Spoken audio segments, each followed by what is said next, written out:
All right, looks like we have all the board members here. So let's go ahead and get started. And we'll have a couple other folks hopping on, perhaps in a few minutes. So welcome everyone. This is the Board of Directors meeting for Desert Marigold School, officially known as the Valley of the Sun Waldorf Education Association. I'm Gregory Schneider. I'm the board president, and I will say the opening verse and we'll get started. And let's see. Kirsten, would you mind saying the closing verse today? Thank you. Okay, the opening verse. The true aim of education is to awaken real powers of perception and judgment in relation to life and living. For only such an awakening can lead to true freedom. That's Rudolf Steiner. Right, so like I said, I'm Gregory Schneider. I'm the board president. Let's quickly go around board members and introduce ourselves, starting with Nellie. Still on mute.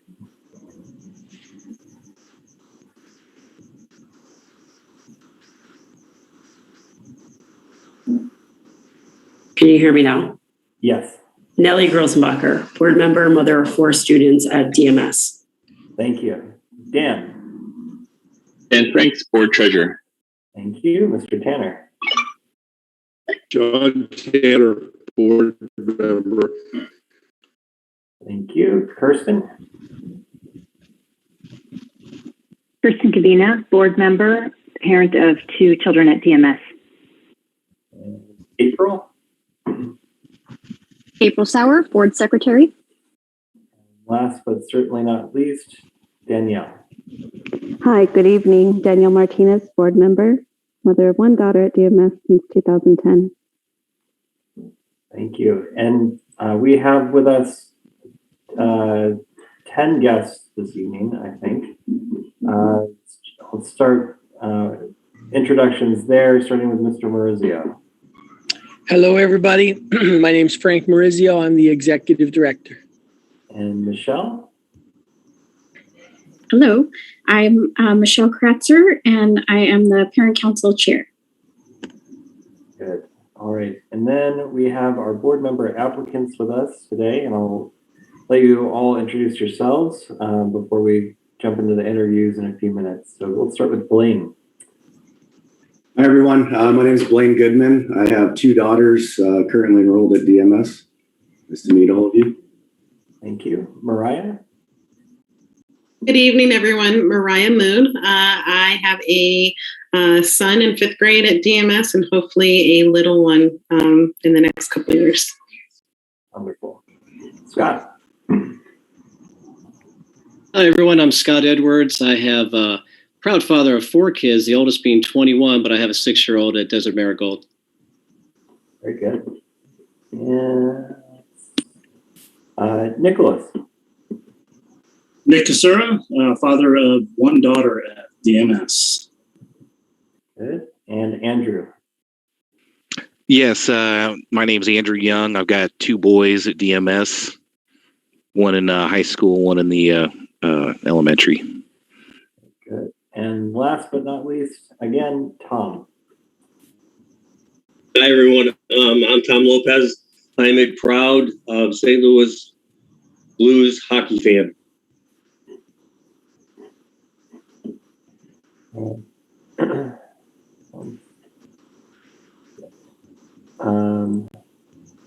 Looks like one of our applicants is attending, but maybe followed the wrong link or didn't get the panelist invite.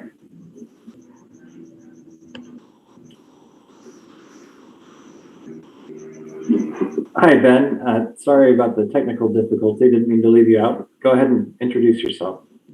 Hi, everyone. Sorry, I was following along as an audience member. I don't think I got a panelist link. My name is Benjamin Fong.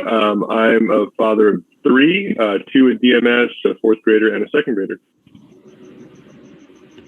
And then, looks like we're still missing one applicant.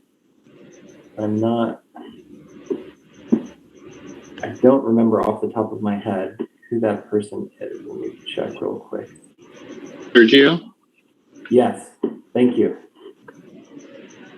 I don't see him in the list. Oh, okay. Well, I'll shoot him an email and see if he can join later on.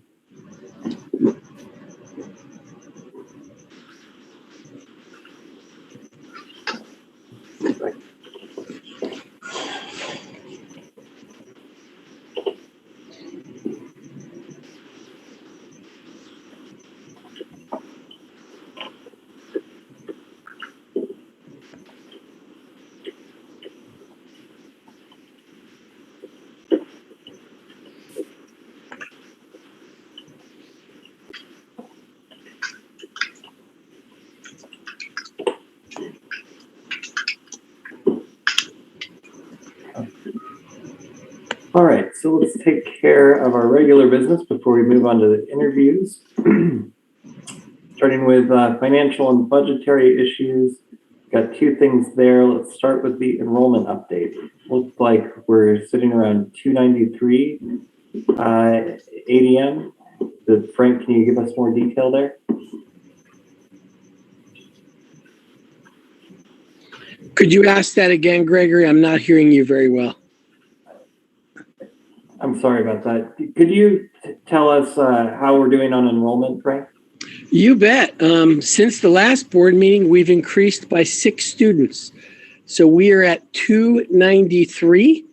We're above the 287 that we budgeted for. I'd like to hold that for quite some time. That would be nice. We had a tour today yesterday with 13 new people. That's not 13 new families. Several of those families had 2 to 3 kids. And that's great. Some of them want to come right now. Some are, of course, we met the open enrollment for next year for pre-K and kindergarten, and there was a lot of those wanting to enter the early childhood program. But I would say I'm fairly confident that we're stable right now, and we're happy with that number 293. Of course, I'm always trying to get us to 300, but I'm happy where we are right now. Good. All right. And then next thing is quite minor for now. It relates to refinancing our mortgage. And the reason I say it's minor is because it's just a letter of interest from Desert Financial Credit Union saying, here's the possible terms we could give you, sign this letter of interest and we'll proceed a little bit further. It's not a commitment on either end that they're going to give a loan or that we're going to take one. It's just saying, let's continue the discussion, and shows a little bit more seriousness. So that letter says that the loan value would be the lesser of about 1.2 million or 36% of the appraised value of our property. That 1.2 million is the loan value at maturity on March 1. It says the loan will be amortized over a 20-year period, but have a maturity of 10 years. So it would be a 10-year long loan, meaning we potentially wouldn't have to refinance for another 10 years. With RSF, we've been doing it every 5. There's no prepayment penalties for the loan, and the interest rate would be 4% for the full 10-year term. And we'd have to maintain a deposit account at Desert Financial for the life of the loan. So that's it for the most part. The material terms. Does anyone want to discuss this or have any issues with signing this and moving to the next step? Question, Gregory. When Desert Marigold did hit some difficult times and challenges, and RSF reworked some of those payment arrangements for us, were those different terms? Like, was it an actual contract? Did they change the amortization schedule? What exactly happened with that? I know with the bigger bank, we won't come up against that. That will not be an option. Yeah. So, well, I can't speak to what has happened. I know that there was an issue maybe 10 years ago, and I have no visibility into what happened then, but I understand that there was a time when RSF allowed us to skip maybe a payment or something like that and make it up later. That was like 10 years ago. Most recently, when we had the issue with the 301 funds and we took out a short-term loan for $100,000, then that was a violation of one of the negative covenants of RSF because we didn't get their permission first. So then when it came, and then that was shortly before our loan was set to mature. And so as a result, they were only willing to give us a renewal refinance of 15 months. So, and it had a steep prepayment penalty as well, 5%. And does that prepayment penalty still apply if it's in a refinance? I imagine they wouldn't charge us a prepayment penalty if we refinance with them right now, but it would apply if we refinance with anyone else before the maturity date. And is it okay to ask in public what that prepayment penalty is, or should that be a private discussion? No, I don't. There's nothing secret there. It's 5% of whatever we prepay. So if we were to refinance the loan, 2 months before the maturity, it's 5% of the principal that we're repaying. So it's a significant amount of money. And have they done other workaround payments with us? That's the only one I know about. Thank you, Gregory. Yeah.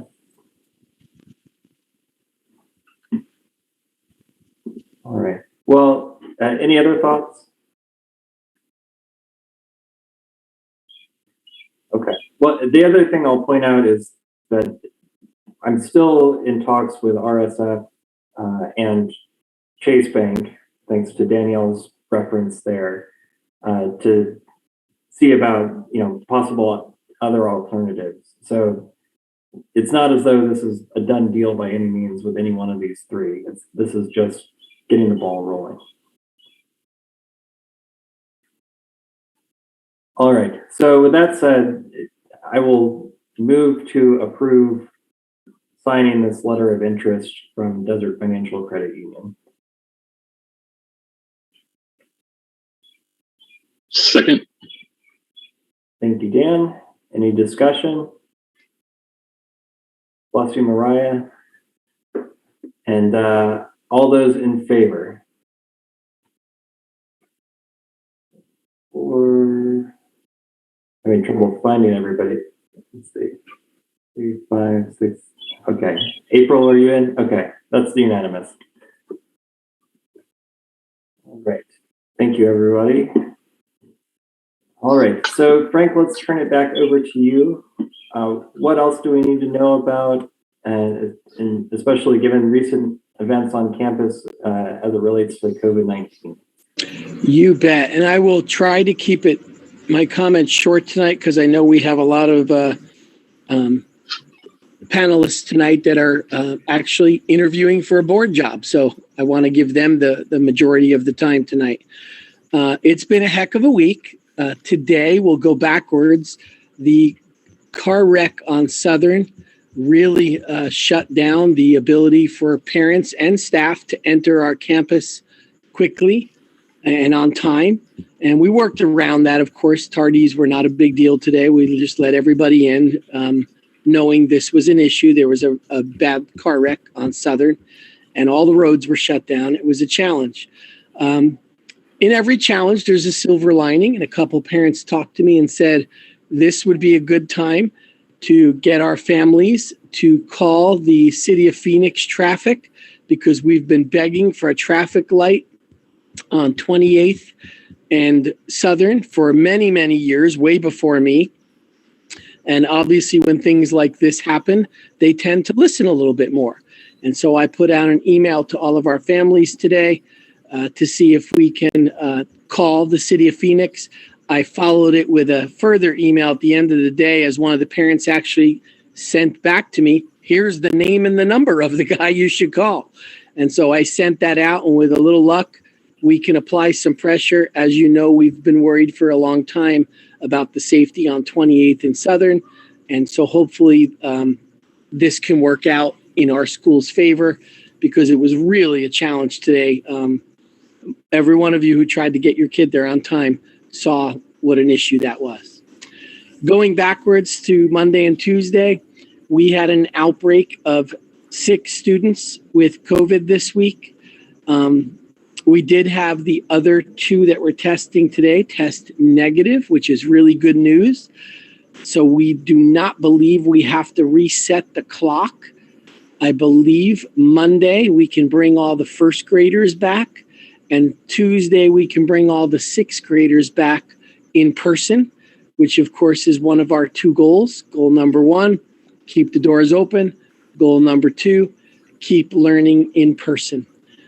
I know this was a tough call last week or beginning of this week, but that many students in 1st and 6th grade alarms us that it could spread to the other students and or staff.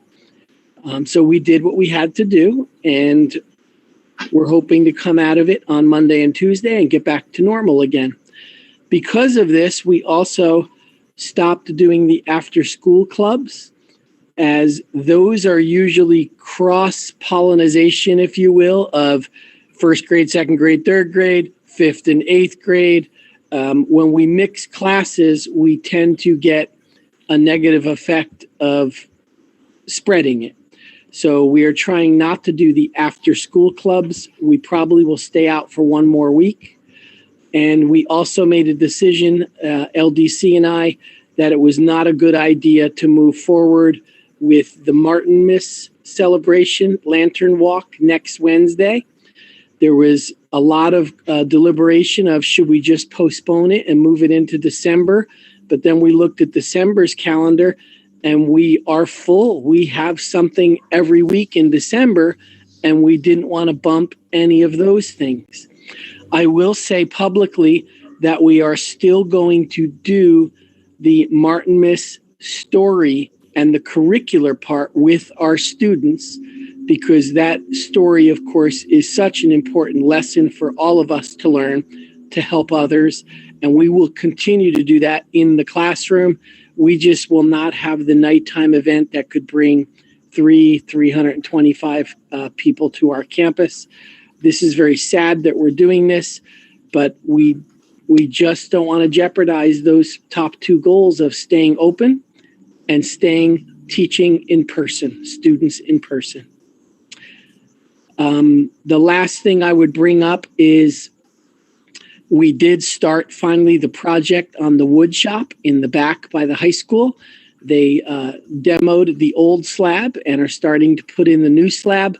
I was really happy that we finally reached an agreement with a new contractor who happens to be the same contractor that is going to perform our adult bathrooms at the high school. And so we're happy that those 2 projects are moving forward. And I'm going to keep it short there because, again, I realize we have several candidates that we're all wanting to hear from. So unless you have a specific question about something else, those are the 2 topics I'm going to leave it as being covered. 2 questions, Frank. Was it by chance a DMS family that was involved in the accident? Do we know how they're doing? I can tell you this. I do not know that it is. And that's good news, because I believe if it was a DMS family, I would know by now. So without knowing all that information, I don't want to say it's not, because I do not have that factual information.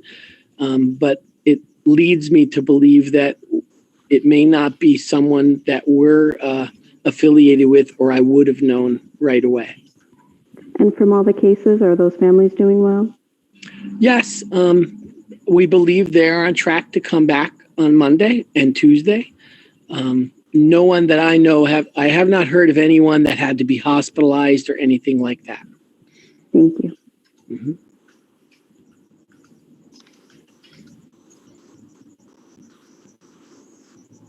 Frank, was there any discussion about moving Martinmas to the spring semester? I know it would not line up with the holiday traditionally, but just in No, there was not. It was about moving it to either later in November or in December. That's what we focused on. But then when we look at the calendar and see how many events are in early December, remember we lose a week in November because of Thanksgiving, and we lose 2 weeks in December because of Christmas. So no, there was no conversation about the spring. Well, I'll defer to you and the LDC on that one, but just a thought I had. I'll bring it back up, and Mr. Tanner's here to hear it as well, and he's on LDC, so we can always bring it back up for discussion. Frank, thanks for your update. Is there any way that we can, after these meetings, have the discussion, or how can the community support the school if there's an effort to move the classes outside, just so that we can keep everybody in school and on campus? Well, I want to make sure, and we clarified this. I had an emergency staff meeting this week.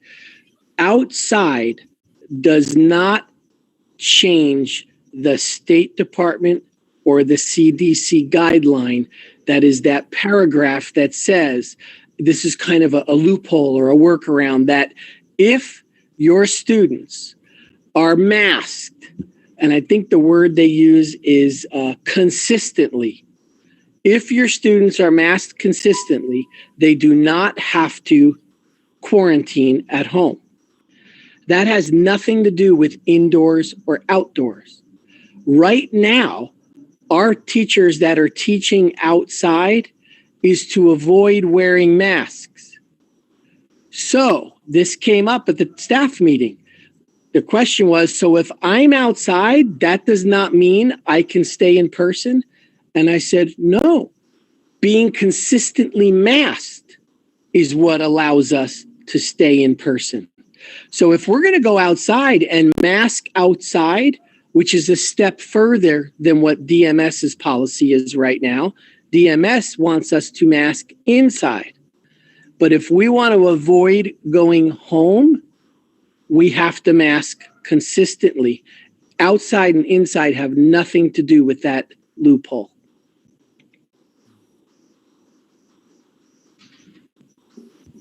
Did that answer your question, Nellie? It answered my question for now.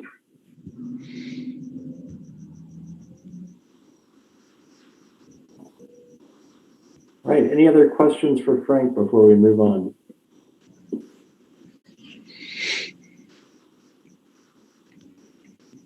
All right, well, thank you, Frank. I appreciate you keeping it brief. And let's now move into the interviews. And let's see, did I copy the board on the interview questions? I thought I did when I sent You did. They're in the applicant folder too. Okay, excellent. All right, so let's, I know it's kind of scripted, but we can take turns asking them, and I'll kick it off, and then we'll do me, Kirsten, Mr. Tanner, and Dan, and Nellie, then Danielle, and then April, and then we'll start over. And if we can actually remember that order, we'll have done very well tonight. All right, so I will kick it off. And it's a total softball question. Tell us a little bit about yourself. And just as a reminder to all of you applicants and the 20 people who are watching this evening, I've asked everybody to keep their answer at a minute or less, just given how many people we have and how many questions we have. 8 applicants and 10 questions. So that gives us about 80 minutes to get through this. So thanks. You want a timekeeper? Keeping it short. But we are going to have an opportunity at our next meeting for any follow-up questions or that sort of thing. So this is not the last word by any means. All right, so I'm just going to go sort of clockwise around my screen, starting with Nicholas. Go ahead. Hey, Gregory. So Nicholas Casura, 9-year U.S. Army veteran. I just finished up my MBA and currently work as a vice president for enterprise program management for Wells Fargo. Also a communications director, you can see over my shoulder here, for Chaparral Racing. We're a Baja racing team. And also have a degree in atmospheric physics and mathematics. Good, thank you. All right, brings us to Blaine. All right. Hi, everyone. I'm Blaine Goodman. Like I said before, I have 2 daughters at DMS. My wife, Nicole, does some volunteer work there as well. Originally from Canada, grew up on a grain farm up there, and moved to the States about 20 years ago to play hockey. So, Tom, I'm an Oiler fan, sorry. Go Connor McDavid. Got a hockey scholarship to a school in Boston and obtained my civil engineering degree with a minor in environmental. And then I've been in the water wastewater business with the same company for the past 15 years. Recently became a U.S. citizen, so I'm now a dual. So that pretty much sums it up. Congratulations. Thank you. All right, Benjamin, go ahead. Hi all, I'm Benjamin Fong. As I said before, I am a father of 3, 2 at DMS, a 4th grader and a 2nd grader. I moved to Arizona with my family 5 years ago now, and we were extremely lucky to find DMS when we moved here. I teach at Arizona State University at Barrett the Honors College and sort of responsible for a lot of different curricular needs. Yeah, nice to be here. Thank you. Sergio. Hello, everyone. Sergio Alixavide. I'm a father of 7 and recently a grandpa. And right now, my wife, Roxanne, and I, we have 5 kids in DMS, 4 boys and a girl. So we got everywhere from high school all the way down to kindergarten. Found DMS a few years ago. We feel very lucky to it, and we love the school. I myself, I'm essentially an enterprise architect for software solutions. Been doing that for the last 8 years, and I get to travel sometimes. And the other thing about me is I'm also involved in sports and lacrosse. So for those of you who can see, that's where I am right now. I'm the president of the Chandler Lacrosse Board. Our Chandler Lacrosse Club, and I get to, help out with setting up practices, keeping things together, budget, etc. So that's Sergio. Excellent, thank you. Scott. Hi, everyone. Scott Edwards, proud father of 4, like I said, and I am in academic medicine. I'm a professor of orthopedic surgery at the University of Arizona. And I wear 3 hats. I see patients every day. I operate. That's the clinical side.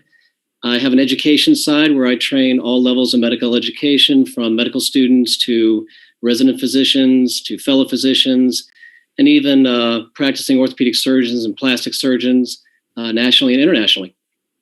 And my 3rd hat is research. I conduct research. I publish research. I critique research. And that's essentially my day. I'm a dad, I'm a surgeon, I'm an educator, and I'm a research scientist.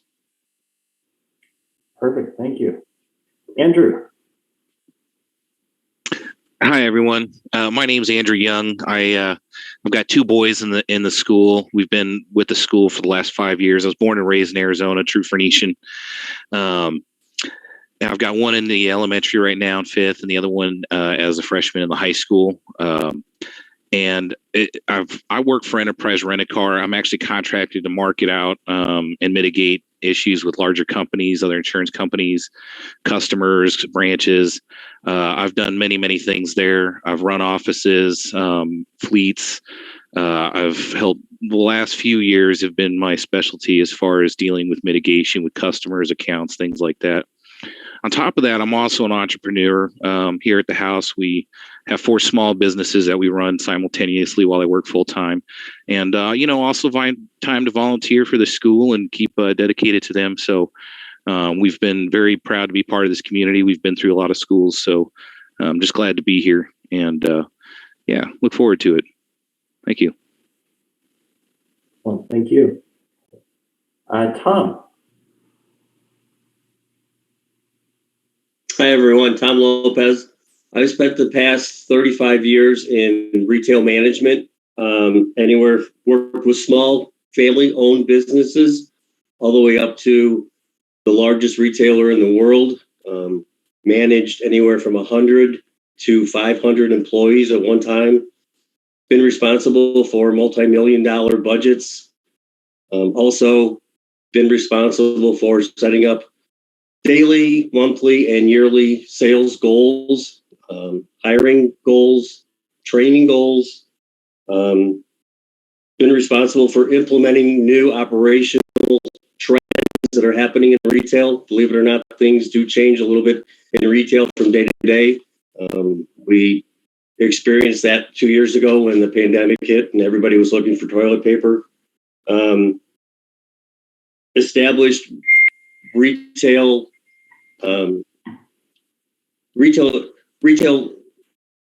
where in the fact we were establishing customer base to improve customers, to help repeat customers, because that's what retail is all about. Personally, I've been involved with fundraising when our sons were in soccer and show choir. And right now I work part-time and do some things out of the home. Good, thank you. Mariah. Hi, everyone. Mariah Moon. I am a mom of two little boys, originally from Chicago, where I attended the Chicago Waldorf School.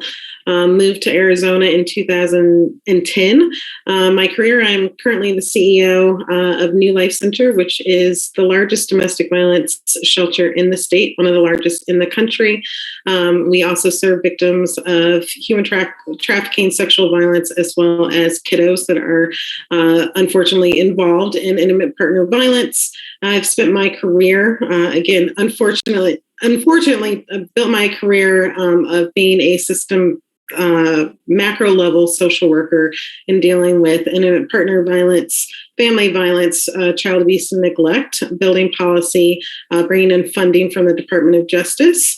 Outside of that, my fun time, I currently sit on the Arizona Alliance for Nonprofit Board, as well as I am an appointed member to the Arizona Massage Board as the expert for human trafficking. Well, thank you. All right. Kirsten, I think you're next for questioning. I didn't miss anyone, did I? No. Okay, good. Thanks, Gregory.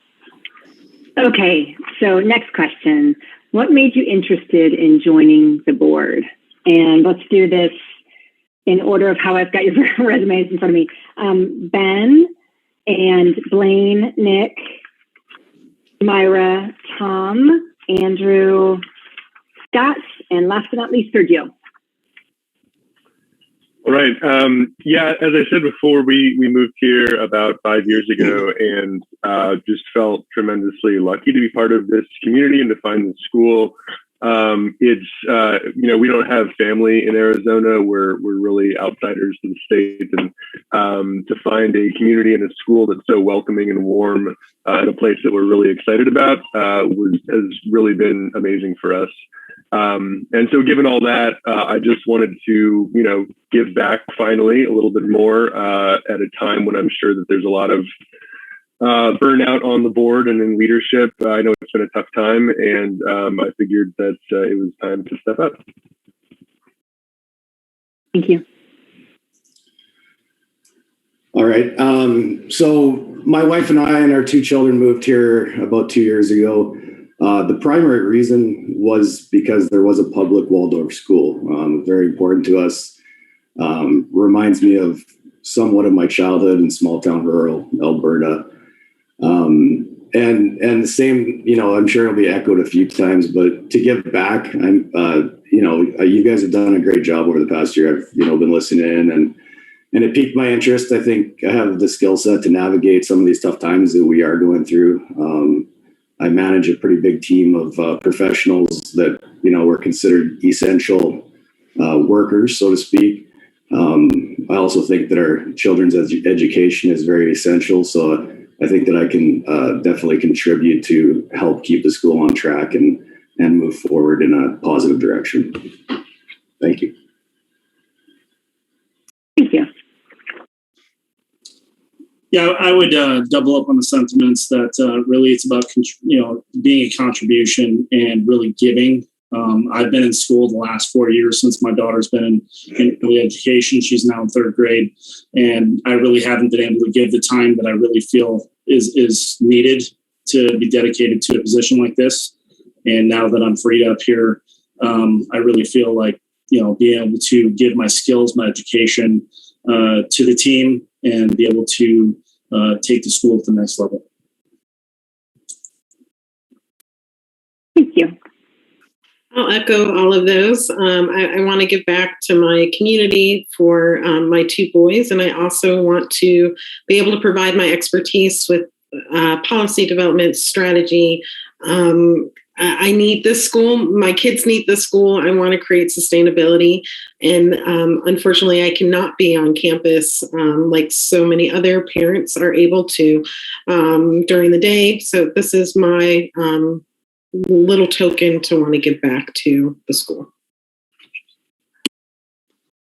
Can we pause just a quick moment? Thank you, Mariah.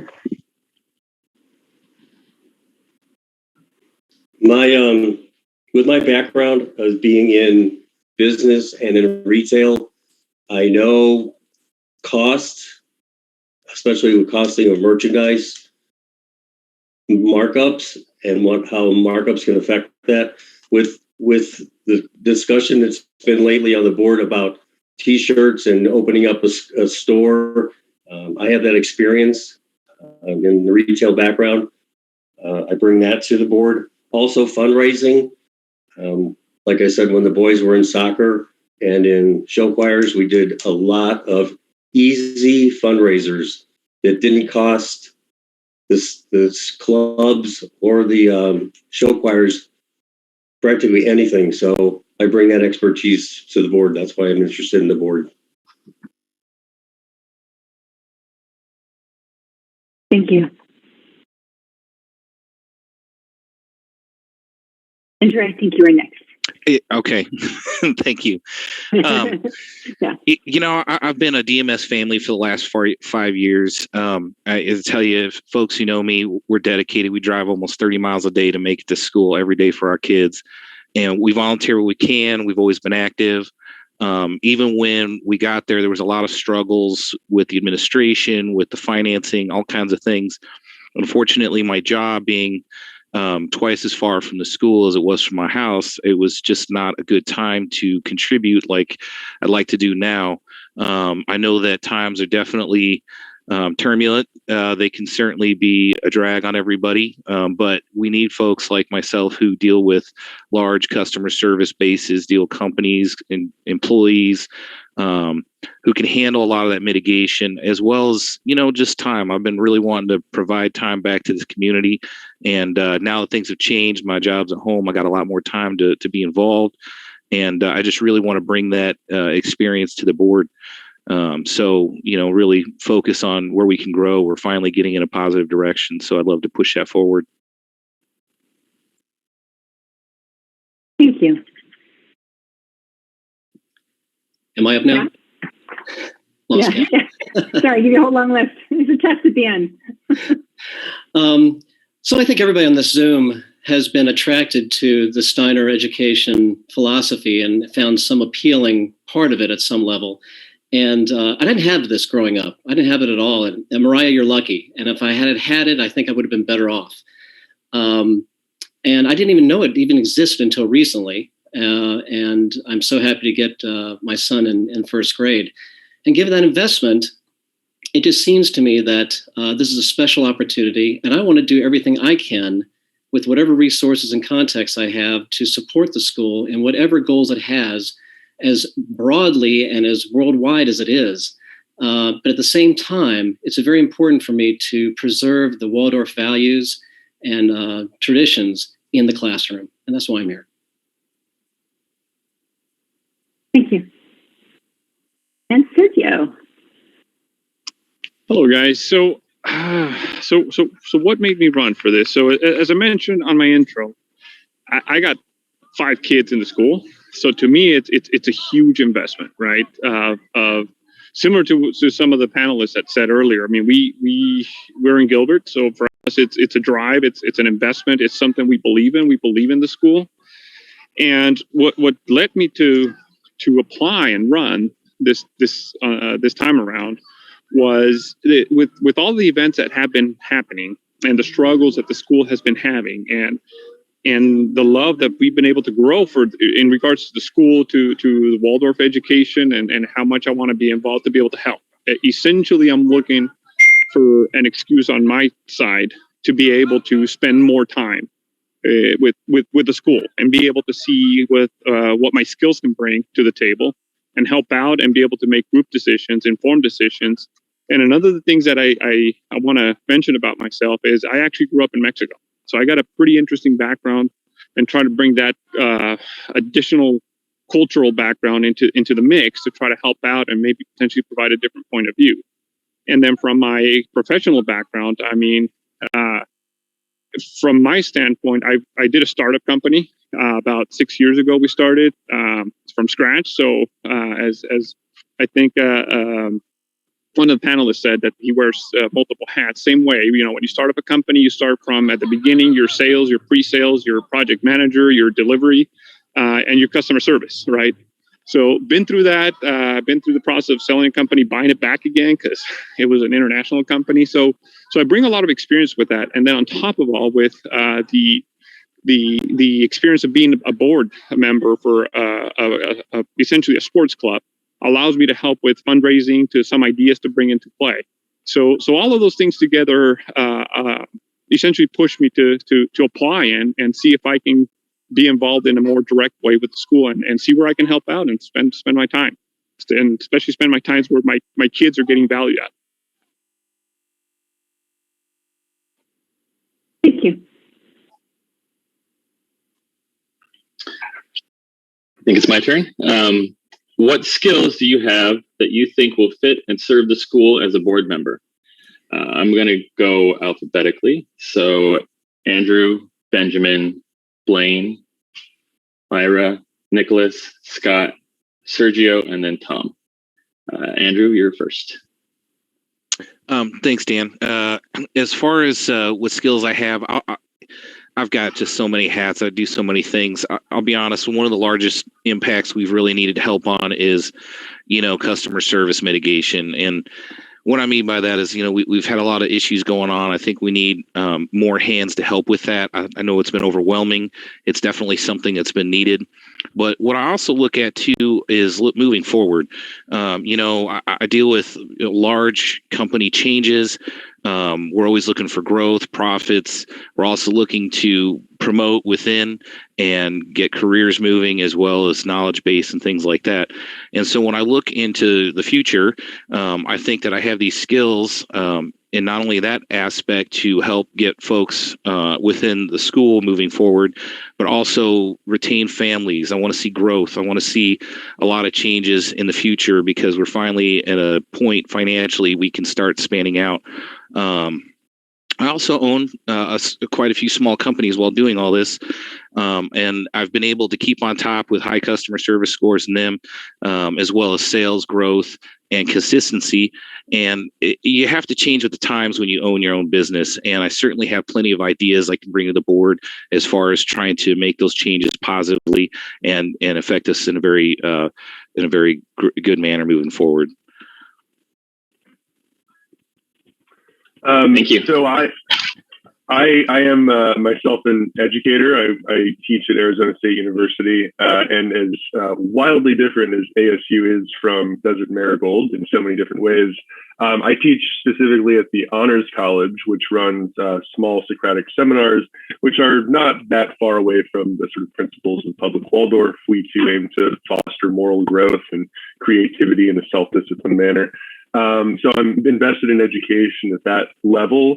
I'll mention two other things I do at ASU, one of which is to run the Community Dialogues series at Barrett.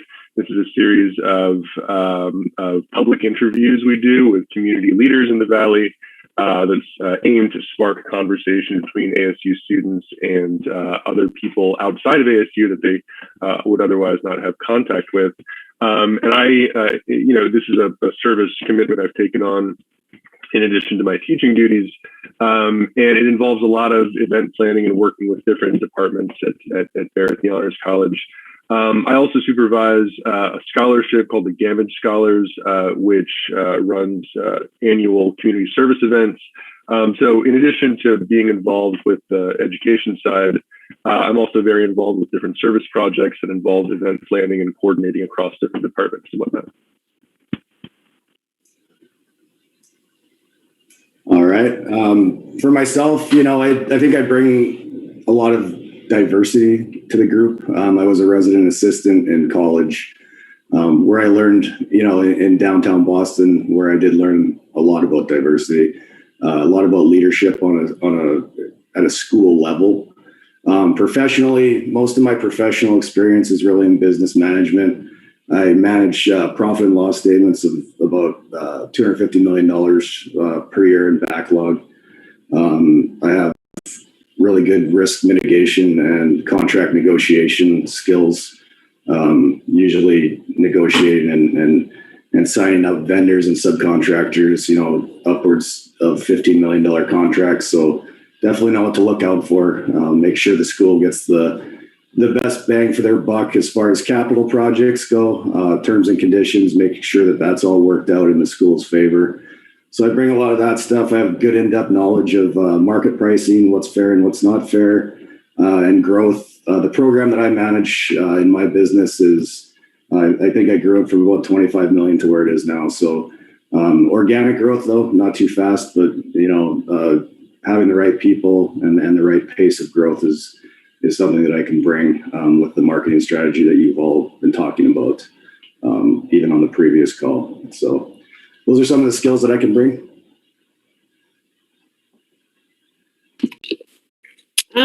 I would say beyond my skills, I love board work. I love governance, which sounds strange to some, but it has been my expertise within my career. And I do have a experience of staffing boards, working with government boards, working with nonprofit boards, being staff myself from a board. So I really believe strongly in the nuance of understanding and really elevating really good governance, and the nuance of really having a really healthy board that is able to be in partnership with staff. It's this balancing act that, you have to make sure that things are in place, and then it goes off, but it's definitely a tandem action, and it's definitely a lot of strategy work to get a board healthy enough to be in that place. So that's exciting work to me in my free time and my work.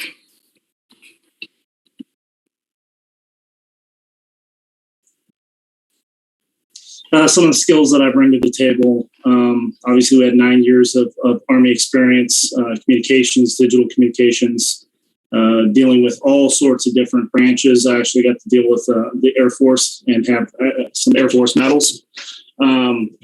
Also in business, right, I've got my MBA. I really am a strategy type of person, especially in vice president of program management. I deal with a lot of statement of work, risk management, dependency management, schedules, finance. We have anywhere from 100 to 1,200 folks that are on the portfolio that go all the way from $5 to $500 million on these projects, capital projects. And I've also worked on the largest Honeywell as the senior program manager of a global transformation to cloud of $1.2 billion. So those are some of the skills I bring with him.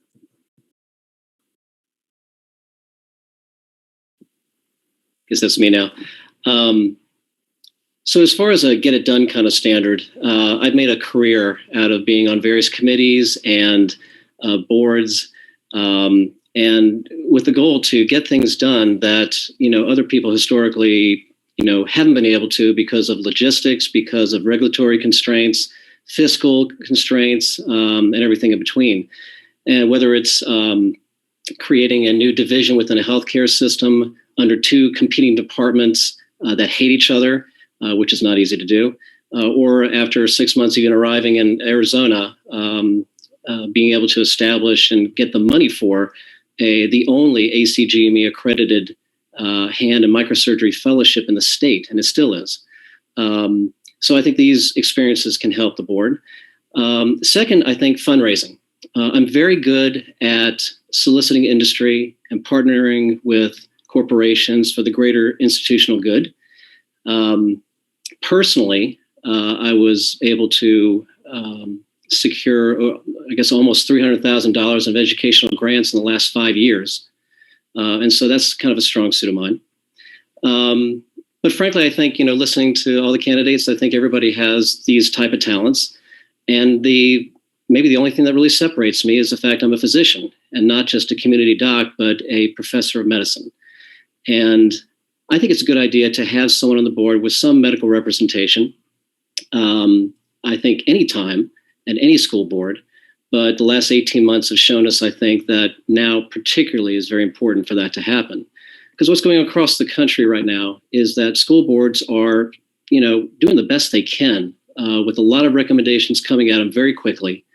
They have to mobilize, they have to kind of think on their feet, because these recommendations coming from CDC, coming from public health officials, coming from state officials, are not a one size fits all, and every school is different. And so there's a lot of work that each board has to do to customize it to the best situation they have. I think I would like to be a part of that process, and I think I can help out in that. And I think, frankly, it would get peace of mind for everybody involved to have medical representation on our board, whether it's parents, teachers, the board itself, or even state officials. And that's a lot I'm talking about, so I want to go on and hand off the mic, but thank you. Hello, everyone, again. Dr. Scott Edwards, I agree with you. I think having a medical professional in the board would be very helpful. I completely agree with that. But going back to skills, as far as what skill is the one I believe that represents me and would be helpful to be part of this board, part of the school, part of this community, is by nature I am a problem solver. That's what makes me. Every single thing in life that I approach is, to me, it's a puzzle to solve, a problem to solve, something to figure out. It's helped me throughout my career. It's helped me throughout my personal life, my family life. And what I mean by that is approaching situations, issues, challenges with a problem solver mentality allows you to try to understand the challenge in front of you, the problem in front of you. And I do this, I apply this in my professional life on a daily basis. When a customer comes to us and say, we got a problem, or we got a challenge, or we need to make something better, right? So you take the approach of problem solving, where you try to understand what the issue is, what the story is, and then try to take a step back, right? To try to really understand, what am I being told? Is that the real problem, or is that just a symptom of the real problem, right? And be able to solve the root cause of the issue and not necessarily just treat the symptom. I know it feels a little bit kind of like medical talk, but trust me, on like technical issues or enterprise level issues, it's always the same. A lot of people jump and try to solve the symptom, but then the problem is something else. It's something up the line, up the ladder. I deal a lot with data. Data is where I live and dream and work every day. And data, there's governance in there. There's problems in governance. There's problems in, moving data around, whatever. But it's always problem solving on try to solve and shoot for solving the problem or the root of the problem instead of the symptoms. So I believe that those skills would be very helpful for the school in order for me to try to help out, to root out the root of the problem or the challenge or the event, and try to help out in that manner. I might not have all the answers, but I at least can weed out and point us in the right direction. So that to me, that is the biggest skill I would bring to the board. I kind of hate to say this, but I think Sergio and I are probably a lot alike in the fact that when I worked in many retail stores, I was sent as either an assistant manager or a store manager to go into a store that was broken or needed to be fixed. My ability to look at a situation and see what needed to be changed in that environment, what type of employees needed to be hired to change the situation, and then training those employees on how to react with customers when I worked in a store where customers didn't want to come into the building because they knew the employees were smoking or cursing or doing things that they weren't supposed to be doing. And to go in and change that environment was very hard for me to do. But the fact of my having skills that were detail oriented, that I could see and ask customers that were coming in what the situation was with the store, and reacting to those, hiring a all new staff, and basically working by myself for a while until I was able to train those new employees. The particular store that I'm talking about went from practically, the owners were ready to close the store, but within a 6-month period, we had turned the store profitable, and I still have customers and employees that are still in contact with me about what we did to that store. Just the fact that we are setting goals, yearly goals, monthly goals, and daily goals, help sales goals also, and the ability to troubleshoot and communicate with the staff on what was expected and holding them to those standards and being accountable. And I believe that's the skills that I have to bring to the board.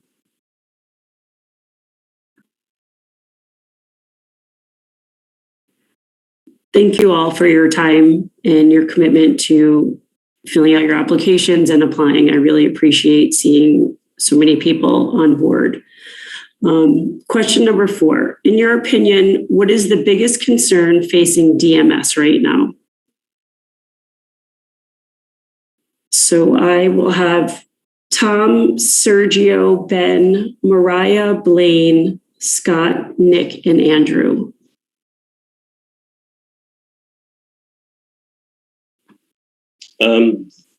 I think the biggest concern right now is growth. It's a double-edged sword sometimes to have growth. We need teachers. If we're growing, we need qualified teachers. We also need facilities such as more classrooms.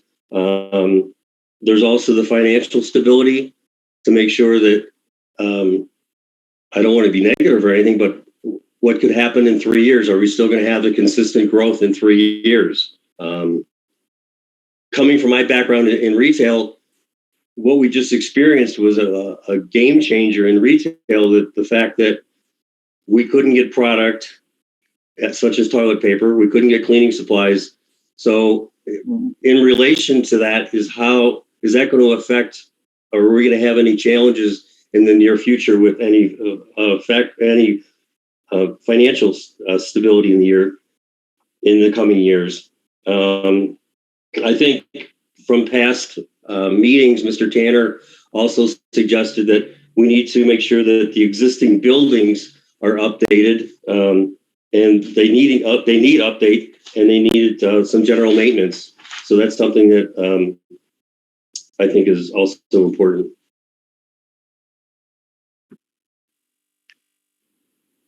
Hey guys, so from my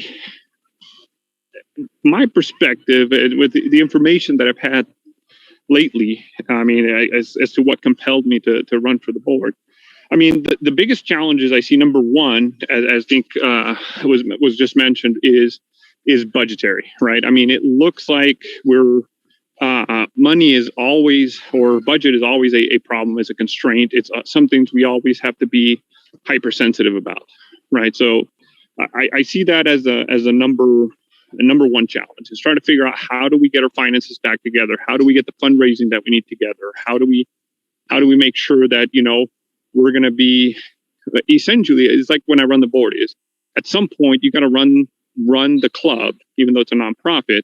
We got to run it like a business, right? Because it's not going to be, doesn't need to be profitable, but it needs to be sustainable. So I see that as the number one issue.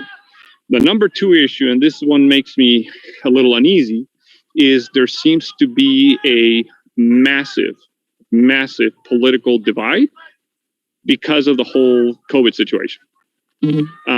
That to me is sad to see, but it's not just the school, right? Essentially, it's the issue that's hitting the country as a whole, right? It started up as a political divide, turned out into trying to, in my opinion, weaponize a medical situation and try to create the divide. I mean, if we saw it on the last meeting I saw, I think, Frank, you mentioned that, about 50% of the people are something as simple as pro-mask, and 15% are against it, right? So to me, that's a deep issue that we need to figure out how to solve and how to bring the community together so we can, because if we're not together, we're divided, it's going to make solving a lot of the more other important issues, I shouldn't say more, but like the budget issue, a lot harder, because people are going to try to find ways to find leverage. So those are my top two, amongst other things, but those would be the top two issues I see happening in our community. Yeah, I mean, without minimizing the first problem that Sergio just mentioned, from what I've heard, it sounds like the financial situation at DMS is actually better than it's been in a while, which is great. And so I would really emphasize the second of those. And I think about it less as a problem of like political division and more as a problem of community division. I mean, obviously, like, at home a lot of the time, stuck staring at Zoom screens and with Google at our fingertips, where we've all become amateur epidemiologists and experts on this thing that's quite scary to us all. And I think that in that kind of space, I would say it's less about like the political views behind it and more just about the distrust of other members of the community that it manifests. And so, I was really happy at the Michaelmas play to see everyone come together. It felt like, life was sort of breathed back into the community. And I'm hoping to, build that more as we sort of come out of different COVID protocols. I think that's really the sort of like heart and soul of DMS. And the more we can do to build that in the coming years, the better.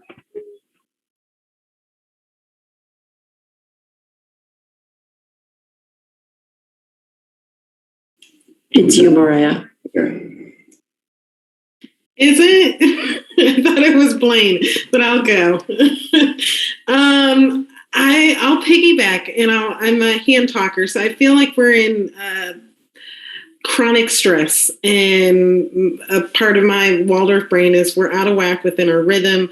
I feel like globally, locally, within our community, we are so jaded, we're so angry, we're just on like this high alert, and we're not allowing for ourselves to get back into a lull of rhythm. And that doesn't necessarily mean that we have to be harmonious, or that we have to believe in the same things. But I do think that some of the leadership skills that we're seeing and that I think need to be supported, my opinion is that the concern is if that isn't supported, and if we continue to go in this very jaded attack mode because we're upset personally, mentally, spiritually, it's really going to be a disservice to us really getting back on track for our kids and for the reasons why we're here. So I am very concerned that we're letting other stimuli come into us getting back on track of what we need to do, whether we're divided or not.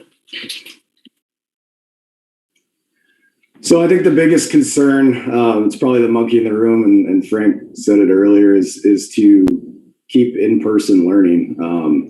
when COVID first hit, I'll be the first one to tell you, I was sitting at home for a few weeks, and it's very hard to manage people, staff over a computer screen. I mean, it's just it's the nature of it. It's tough to do.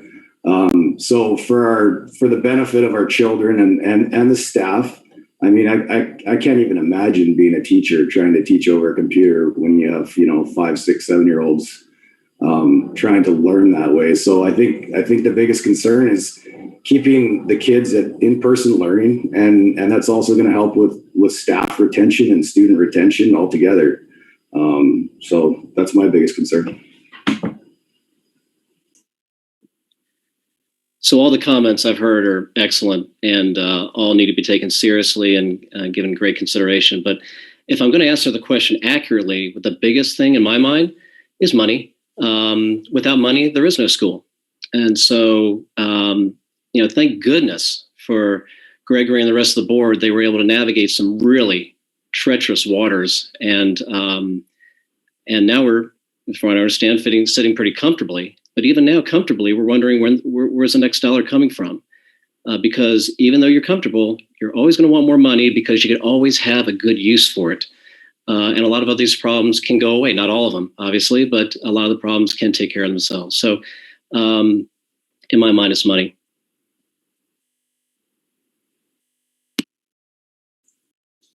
Scott, I guess that's mic drop, right? Yeah, I agree. Right, it's about fundraising. Really, is the number one. Right. Otherwise, you're stuck in this almost fenced in, right? Because the money has to be there in order for the growth. It has to be there in order to bring in teachers, to bring in students, to have more buildings, right? To jump on what you said, Tom. And then, of course, the division, right? We always have conflict. It doesn't matter if it's business, home, school. So really about bringing a process there, right? We do want to bring the kids back to school and keep them in school no matter what.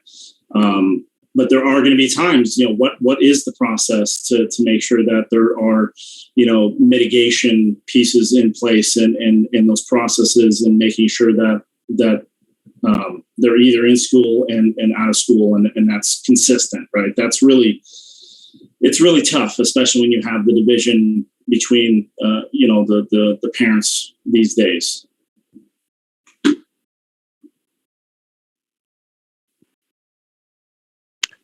So I think that's my cue next. I've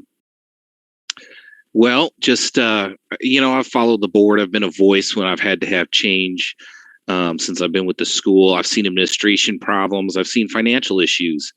Honestly, this board that is here now has really affected a positive change in all of those. I think the biggest struggles we have right now, like everybody says, is in-person learning. We need to mitigate that as precisely as we can for several reasons. We talk about finances. Well, guess what? In-person learning keeps families in. It keeps attendance low. It keeps enrollment up when new families come in and they say, this is a place we want to be in person. And, we talk about growth and all that. Yeah, mitigation is important. But we also need to empathize with everyone because this is a community and we won't be the same. We are not all going to have same opinions, but we all need to have the goal of keeping this school around, because if it's not around, it doesn't matter about all this finances and people. There's no school to go to. The future growth is really what I would like to see. I think our biggest struggle recently is staffing. It has a lot to play with, obviously, some of the mitigation with in-person learning. It also has to do with folks that just kind of don't have that right type of respect or empathy, and sometimes it causes a lot of divide. It can also push teachers away from wanting to stay with this school. One of the things that we kind of mentioned with the Q&A that I brought up was, I love the fact that we have a program for these teachers to get Waldorf trained, to get them on board. But then, what security do we have from them just taking off and running with that education that was almost free? We need to get these teachers to stay, not only for the pedagogy of the school as they move up through the grades, but also you have quality people that are doing this year to year. It's going to become easier. They're going to know what to do to keep students in. And so we need to make that feasible for them. We also need to make that something that they're going to look forward to. Hey, my school takes care of me. They pay for my finances as far as my employment. They cover me accordingly. It's hard to compete with some of these private schools that are Waldorf because the pay is there.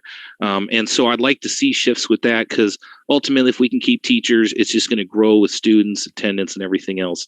And financially, I've seen where we've come from. It's just been such a huge change. I also look at that. We've got a niche here. We're a charter Waldorf school. We need to present this to companies on a larger basis with grant money that we can go to year as financial backing. I know we talk about fundraising and everything else, but that can ebb and flow with the changes. We've seen what it's done with COVID, and that kind of knocked us out from a lot of fundraising. Where we're dealing with larger companies, year to year, we can ask for these grants, and it's almost secured money. Once you get your foot in the door, it's almost residual every year. So yeah, we talk about growth. I'd love to see all that. I love our attendance high, and I think I believe it's 340 we max out. And if we can get over 300, closer to that 320, we need to start opening up classes, especially with the kindergarten and the first and second grades where we got lines waiting. We need to just take that and we need to run with it. We need to focus on that, because that's going to make us more money. It's going to grow us, and hopefully we can branch off into other cities and areas of Phoenix. Thank you.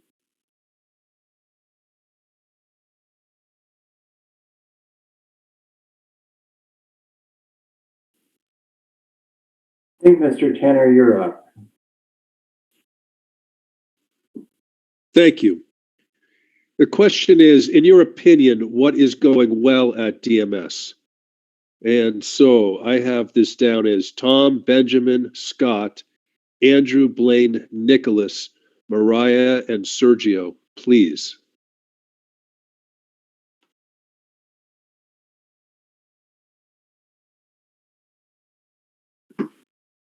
Sorry about that. My bad.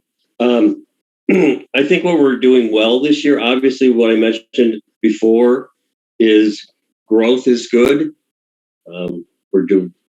Seems to be very well right now in our growth. I think parent involvement is getting better. Parents have coming to the festivals. So there's some parent involvement, which is good. I also wrote down that we're doing festivals again, and we're doing Waldorf traditions are being celebrated again. But what Mr. Maurizio has just told us earlier today, with canceling them, I guess that's not really a thing that we need to say that we're doing well with. I know we will do well with once COVID goes down, but I still think in the long run, it's a Waldorf tradition is the festivals and getting them to celebrate them and do them regularly. Yeah, to echo what Tom said, as I said before, I thought Michaelmas was great, and I hope there's more of that in the future. I understand why there's not in the immediate present. The two things I guess I would say, one, I'm happy that the finances are back on track. I know they could be better, but it seems like we're out of a period of crisis, which is great. And the second thing is I think the priorities are right that Frank articulated earlier. Keep the doors open and keep them in-person learning. I've been lucky, both fourth grade and second grade have not had to quarantine, so they've been in person the whole time, and that's been great. And I think we should strive to keep that goal.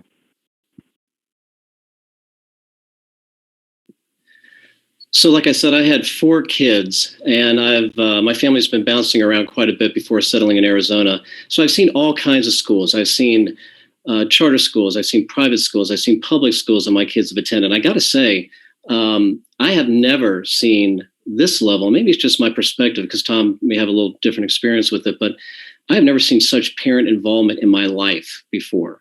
And that once you have that, that's like a powder keg you can tap into. When you don't have it, it's really hard to get any kind of life out of the school, any kind of spirit. And, we all, I think the last question, we talked about a lot of negativity, and we all have our differences, of course, but we do have a common thread. And everybody I've talked to at the school, the common thread is 2 things. First, that we pretty much make our kids our priority. And I think everybody would agree to that. the second thing is that we hold these Waldorf traditions special, and we strive for them. And I think that's what we should cling to, that unite us all, and go from there. And I think that's just the most positive thing that I've seen in any school that I've seen. Thank you.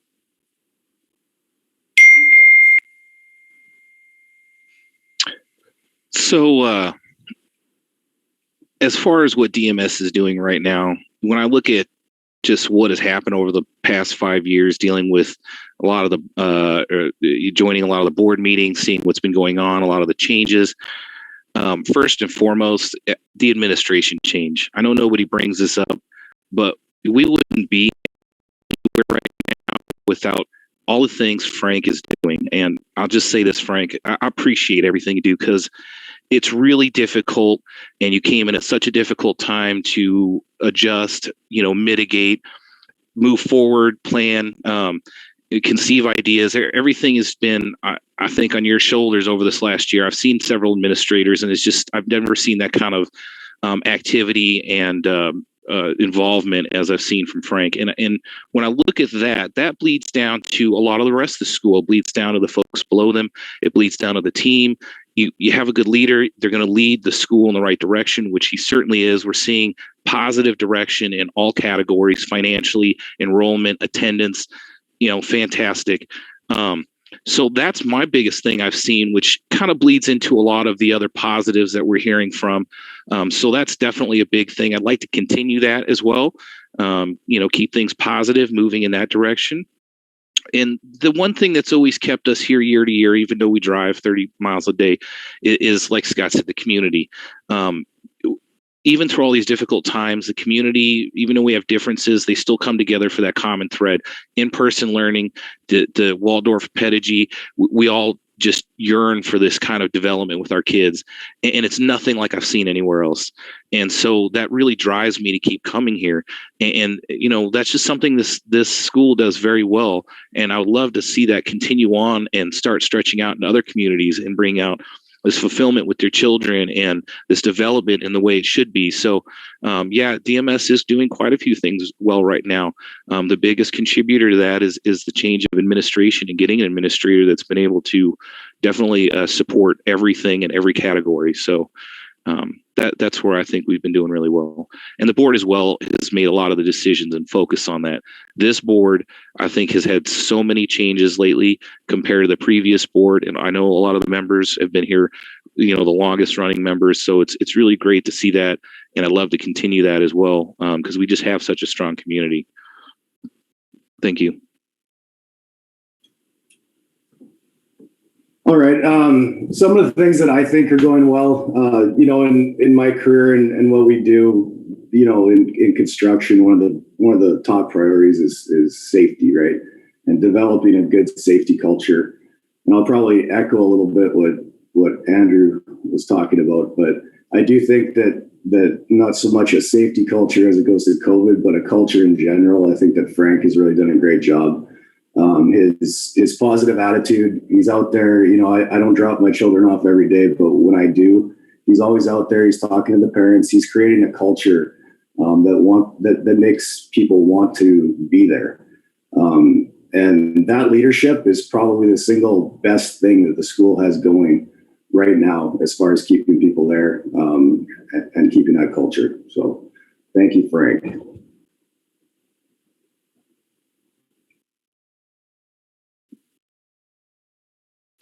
I think it's me. What's going well? I'll echo again, Frank, all things Frank, and the leadership. And that's not even to say that I don't fuss sometimes or disagree, but it's the need for in the scene of having strong leadership in that role is significant. But I'll also go down to our teachers. I honestly don't know how they are preserving that light of doing what they do every single day when they're not in the midst of a pandemic and chaos.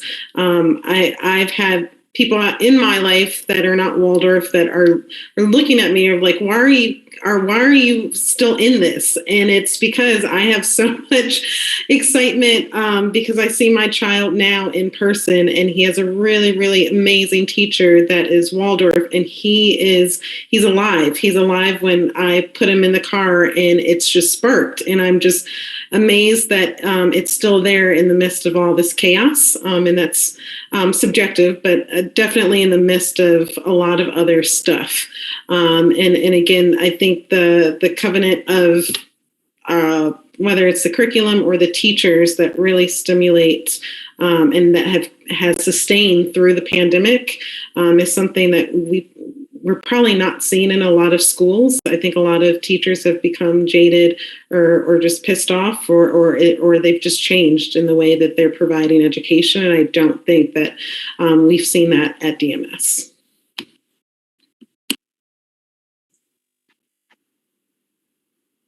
Hello, guys. So, I'm going to echo what everybody else has been touching on, which is the leadership of the school. Frank, you've work ethic on that I've seen from leadership, right? Round the clock, sending emails at all times of the day, being out there, before school, after school. That is incredible to see, and it helps motivate me to try to do more. The second thing that I think is going really well in the school, and this, it almost caught me off guard, was the community that's being built in the school, where it's, I think Michelle's on the call, but when we had our first birthday party for the school, and we decided to send an invite to the classroom, and Michelle warned us, like, hey, you guys know what you're getting into, right? When you do a birthday party invite at a Waldorf school. And essentially everybody showed up, right? Something that I've never experienced in any other school that we've done the same, where, one or two families show up with their kids. Everybody showed up to the house. It was an incredible experience because we got to meet a lot of the parents. We got to meet a lot of the other kids, the siblings of the kids. It was a very unique experience for us to be able to see how much people come together. Another one is from a community standpoint, is just within the school. Like, every time I've been able to volunteer for a couple of things in school, and as soon as you step into the school, you feel like you're part of the family, not just a community. So to me, that's extremely important, and I think that's something that DMS is doing extremely well. And I think Frank, with your leadership, you're trying to evolve that even further, right? To try to make everybody feel involved, feel important, feel part of the family and the community. And then we all come together and help each other out. We help the school out and create that sense of belonging, a family, of community. So those are the things that I believe are going really well with the school. And I want to be part of that.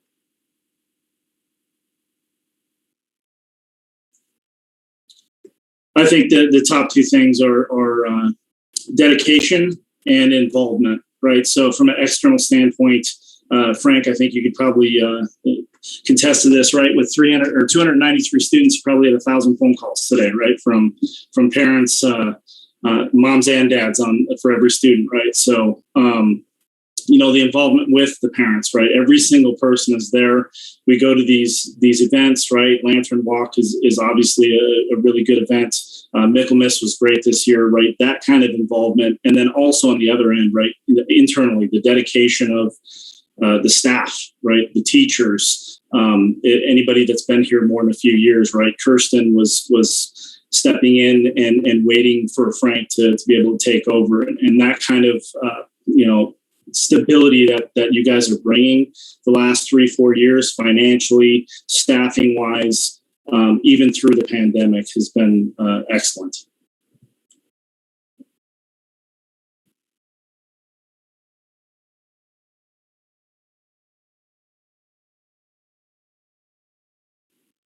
I think that was everybody. So we're down to Danielle.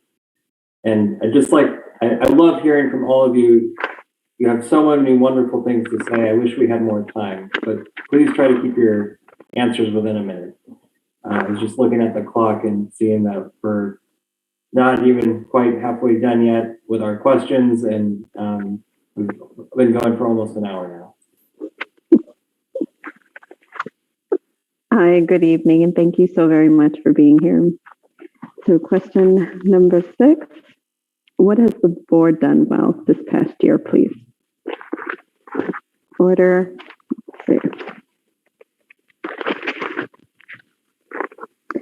Benjamin, Blaine, Tom, Mariah, Scott, Sergio, and Nicholas, please.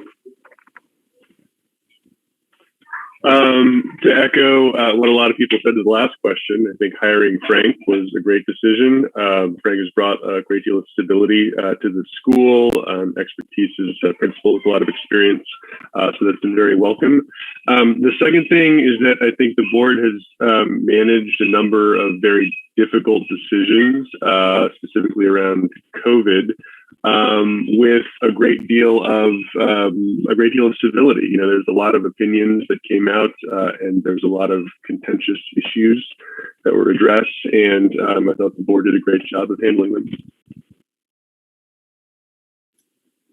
Yeah, I agree. I think, we talked about leadership a little bit earlier with Frank, and I think, Gregory, you've done a great job, making, and everybody on the board really, making tough decisions that at the end of the day might not be the most popular decisions for half the school, but they're necessary to keep everybody safe.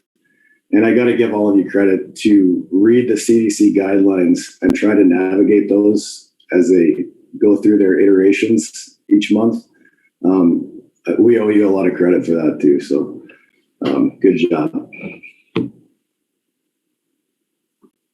I'm going to reiterate what everybody else has said so far. Mr. Maurizio is doing an excellent job.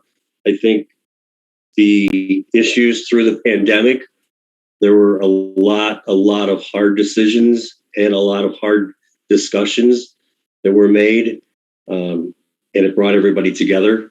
In the end, it did, believe it or not. As an observing, it was very difficult. However, the fact that everybody came together and made a decision was great. The other thing that I'd like to talk about is I like the fact that town hall meetings are regularly scheduled again. I think that's very important to bring the community back together. And if they have any concerns, they feel free that they can discuss them or bring them up at a town hall meeting. I'll be brief because I agree with everyone, but that you guys didn't run away. I think there is at least 3 or 4 of you that jumped into the storm last year. That shows a lot of grit and dedication to our school. So I was going to wait till the board question to jump on the Frank love float. But specifically, whoever on the board talked about a retirement, I think they get a free dinner. And also, I think the board's decision to go after specifically the PPP money, I think was very smart, very ingenious, and I think it played out very well. I mean, it's all been said by the previous panelists as. Well, the main one I believe is essentially bringing Frank on board. That was a very bright decision, a very bright thing to do. The other thing I believe the board has been doing well is making the tough choices, right? The tough calls, the tough decisions. It's not easy.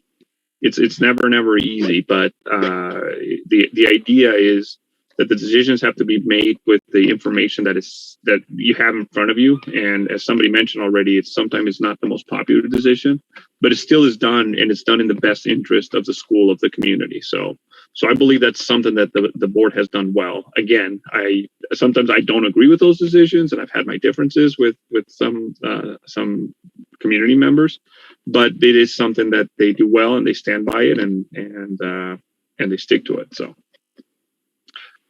those are the things I believe the board has done really well in the last couple of years.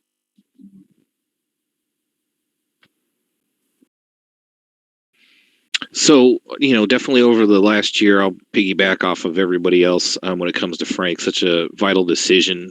He's been such a leader here at the school. We definitely did well on that call.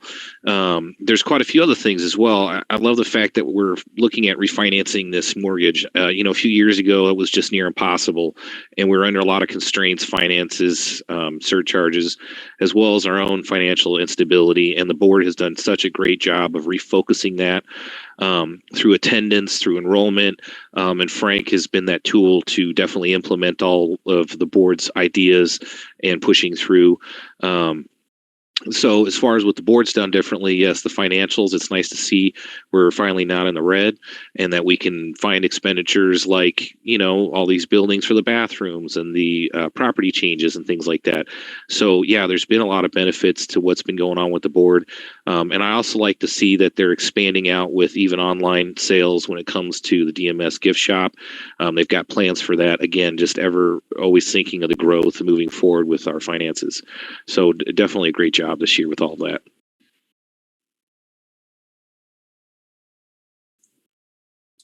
So not to copy everybody else, Frank, you obviously were a great choice coming in. I think the board has really done a great job overall using strategy, right? Over the last 2-3 years, especially sticking to the mission and vision of the school, using that strategy to keep people in class. Even when we were doing online, you guys were having the teachers there, the staffing was still there, the students were still there, and we're still on the other end of this right now. And we're able to have the finances where we're at right now and able to bring in all these board members at this time. So great job, guys.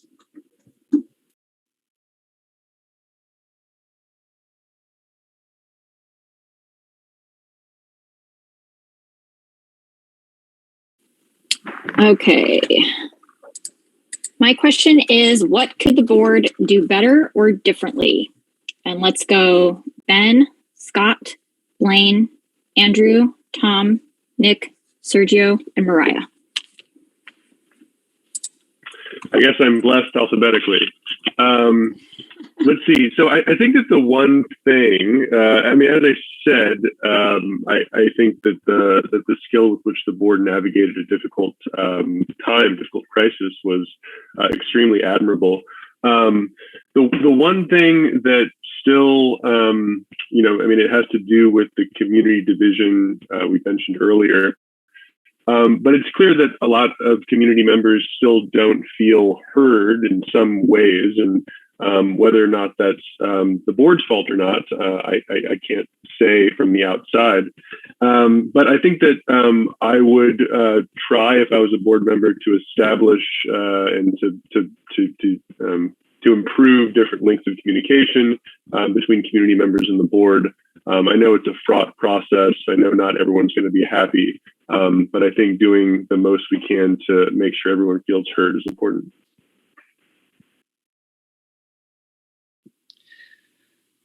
I'm not sure the board needs to do something per se, but I do believe strongly that every board around the country should have medical representation for all the reasons I talked about before, and I won't belabor it now in the essence of time. The only thing that I would bring up is, our kids are in person now. I do think that at some point that the board meeting should move back to in person, potentially monthly. I think that shows some more camaraderie. And I know we've been through some difficult times, but moving forward, I'd like to see that. And then even potentially having parents, attend or welcoming them to attend to bring up their concerns if scheduled. Obviously, you can't have everybody talking, but I think in person would really go a long way for the community. I know the board has had a lot of challenges over the years, and they've certainly dealt with those hurdles quite elegantly, honestly, as far as being able to move forward, get people in person. growth in all different directions. As far as what maybe they could do differently, I'd like to see more of a focus back on the teachers, supporting them financially.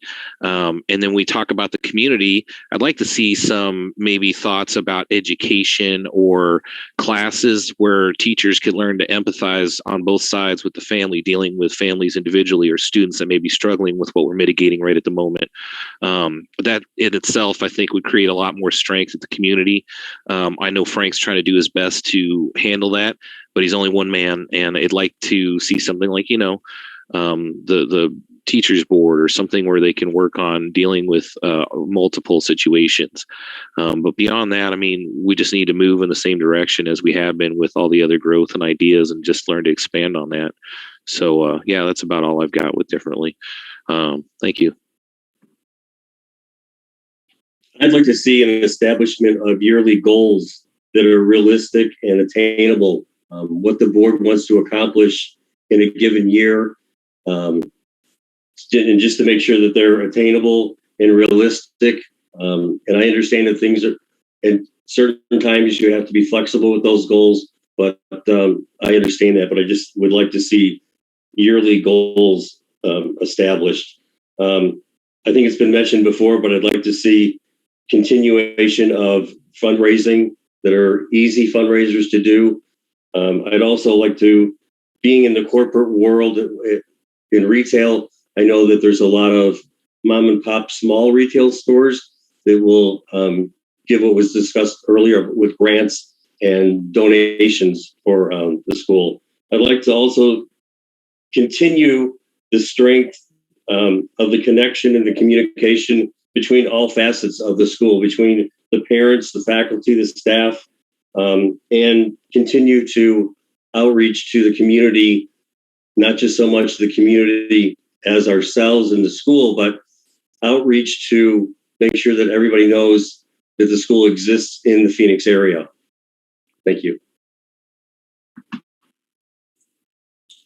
Thanks, Tom. I do want to add a little bit to what you said there, right? Fundraising is a big thing, right? And getting into grants and be able to get some of that free money obviously is huge. You guys have been doing a great job, but having more would be great.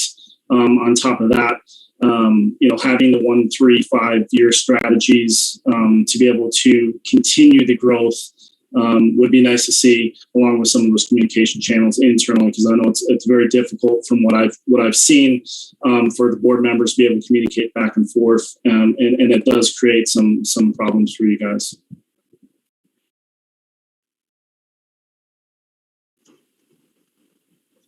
So, Sergio here. So, from my perspective, one of the big things that I think the board can do differently, and I'm going to piggyback a little bit on what Dr. Scott Edwards said, is in the instance of this whole pandemic issue, like COVID, it seems that we, like I said, we had to make the board had to make tough decisions, but it would have been helpful to go and seek out the opinion, even within the community, a medical opinion, right? Because the issue was medically related in a way.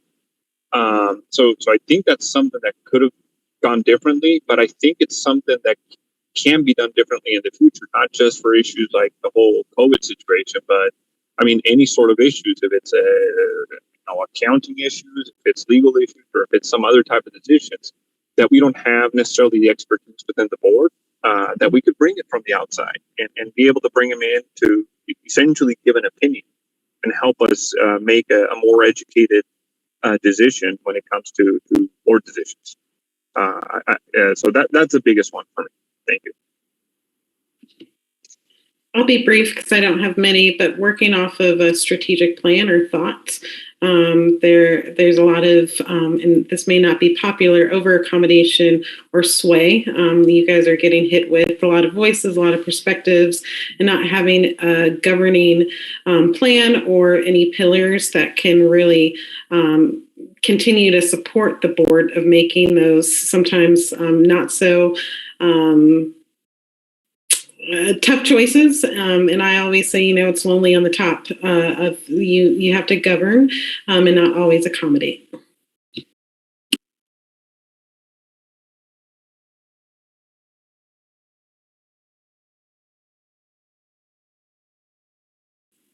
Are we recycling? Is there Yeah. someone else? I couldn't remember if we'd hit 7 or if we were or had done all 8. Okay, so let's go to question 8. What is your availability for time commitment to the board? Starting with Andrew. Well, it's become quite more available, quite honestly, since COVID hit. I work now from home. That's why I have the availability to finally jump to this extra commitment on the board. In the past, I've been an active voice. I volunteer, but it's always been trying to work around my work schedule and where I have to drive. So this year and moving forward, it's going to be a lot easier to focus on the time that's needed during meetings, making sure I attend, as well as any kind of extra activities outside of that that may help support the committee. So time is not much of an issue anymore. I can definitely devote quite a bit of mine to the board. Thank you. Scott. Easy, quick answer. DMS is my priority. I make my own schedule, so my time is the board's time. Very good. Tom. I hate to say it, but I seem like we're going to be a broken record here. My availability is also flexible. I work very part-time in the morning, but then I have the afternoons free to do whatever needs to be done. Excellent. Nicholas. Hey, Gregory. So now that I finish up school, I can actually quantify that I got about 20 to 30 hours of extra time a week. And I also work from home, so I do not have any time constraints as far as that's concerned. Great. Mariah. Oh boy. I do have time constraints. I am extremely dedicated and would commit my time to board work with DMS, but I would hold beyond emergencies very firmly as far as allocating my time. My wavering point right now is that it's bi-weekly. I can do crisis meetings, but it would be a better fit for me within my life and work balance if it was once a month. Thank you. Sergio. So I'm like a lot of the panelists here. I work from home, so typically outside of business hours, I'm very available, except for the few occasions when for my kids' extracurricular activities. Right, as you saw today, I was participating in their lacrosse practice. But outside of that, I'm very available. Most late afternoon evenings, I am available. So it shouldn't be an issue. And most of the time, if I do have a conflict, I should be able to accommodate without it. Great. Blaine. Yeah, I'll echo what a few people said. I mean, I consider this to be a very important role. My schedule's flexible, and I do make my own schedule as well. So fully committed to the time. Very good. Thank you. And Benjamin. I too wish I had as much flexibility, but like Mariah, I also have some time constraints. That being said, from talking with other board members, I feel like I could definitely put aside the time needed to fulfill the board commitments, definitely at least a few hours a week. Good. All right. I will let the other two officers ask the last two questions, starting with Dan and then April. Great. The question is, if selected as a board member, what committees or projects would you like to focus on in your first year? And I'll start with Andrew. I'm going to start with you because you're the first in my list. I'll take it. As far as like the first year, I'd really like to jump on supporting the staff.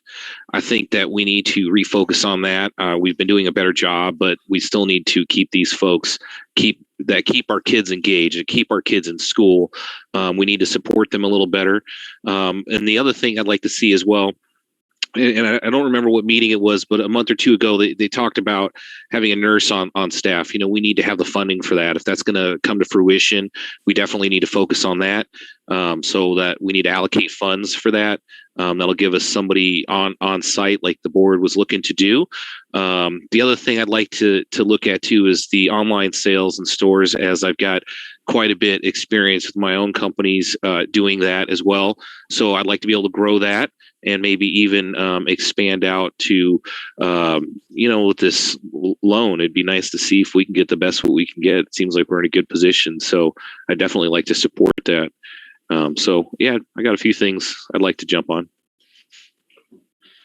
Benjamin? I guess I'd say first that I just want to try to fit into what the existing board work. I'm sure that there's plenty of projects that need people to take responsibility for them. I'm happy to jump on board.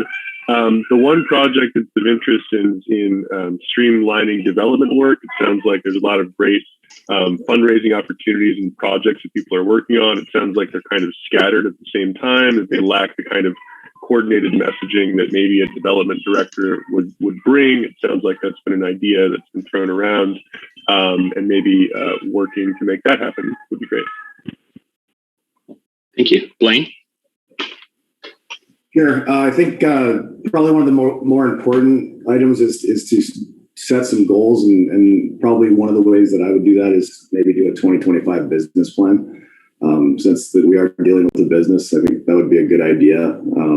It's far enough out there that we could attain what we put in that business plan. And then sort of my bread and butter for the last 15 years has been capital projects. So I'd like to be heavily involved in the workings with those. Thanks.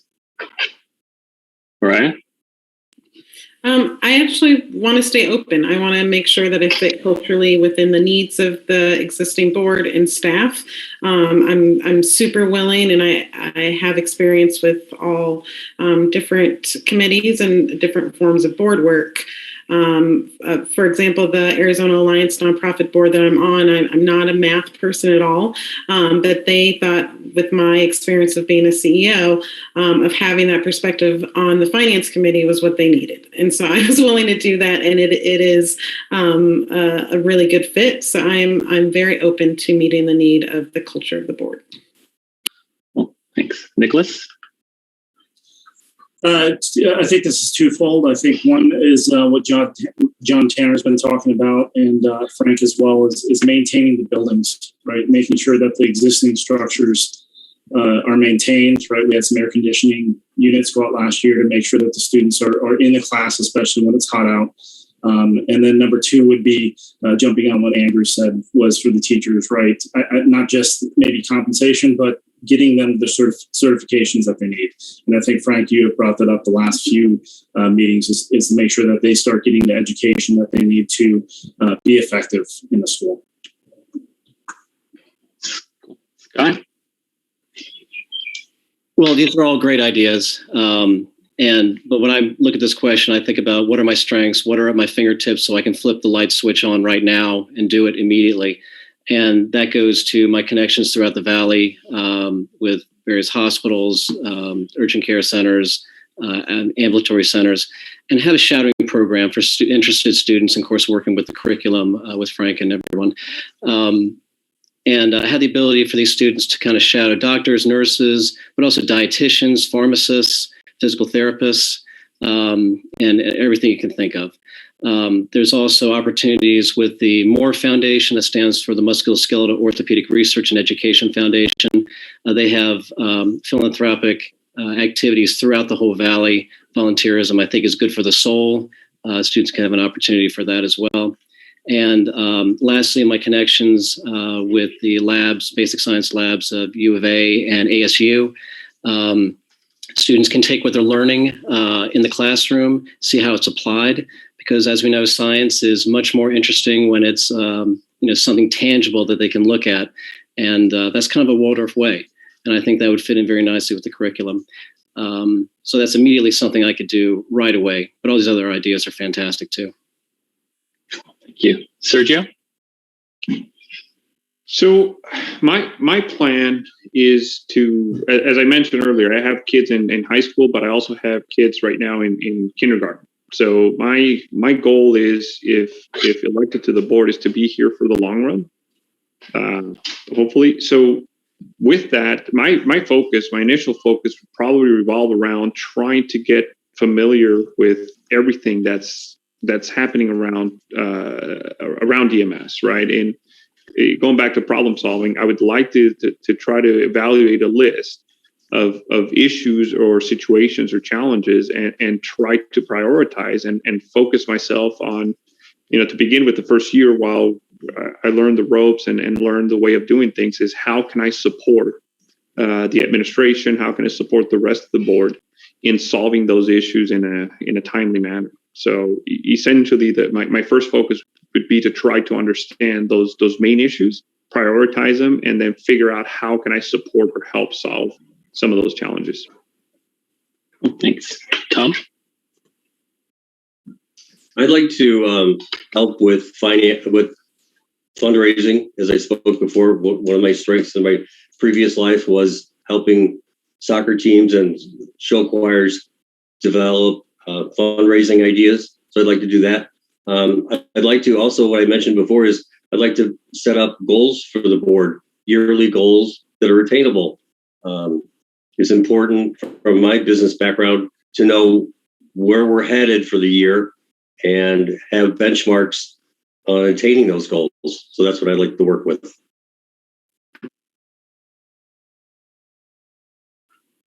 Thank you. April, I think you're next. Okay, the question is, what conflicts of interest do you anticipate as a board member and how will you manage them? And let's start with Tom, Nick, Sergio, and Mariah, and we'll go from there. I don't think there would be any conflicts, even though my wife is a teacher at DMS. There's been other teachers' spouses on the board that have effectively served the board without conflict. To my understanding, Chris Allen was also a spouse of a teacher of the board and effectively communicated and worked with the board. And I am convinced that I can do the same.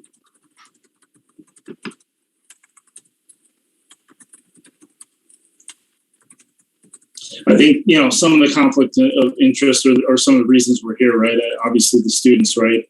They may be more interested in a certain grade over another, certain teachers over others, right? Those conflicts of interest we kind of have to separate.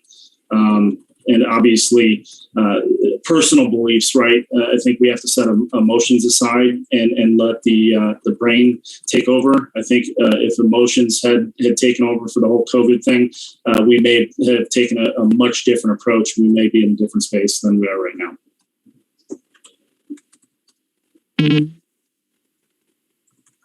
So I don't believe, other than personal beliefs and personal choices, I don't believe there's any big conflict of interest on my side. I'm not associated with any or affiliated with any staff member in the school.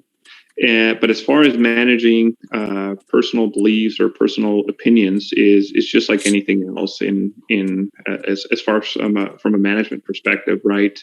Is essentially come up to a thinking methodology where you put personal beliefs aside and going back to problem solving is you're trying to understand everything around issues, and you put your personal beliefs aside and essentially try to come up with the best educated decision that you can. So, I mean, I do this conflict of interest all the time in personal life and professional life.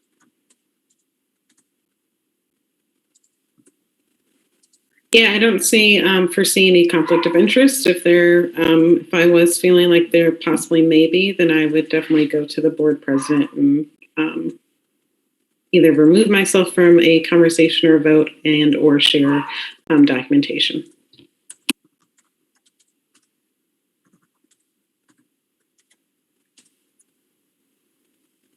Oh my gosh, you guys have been hearing me click this whole time. I'm so sorry. I have the world's loudest old keyboard. I promise I'll mute myself.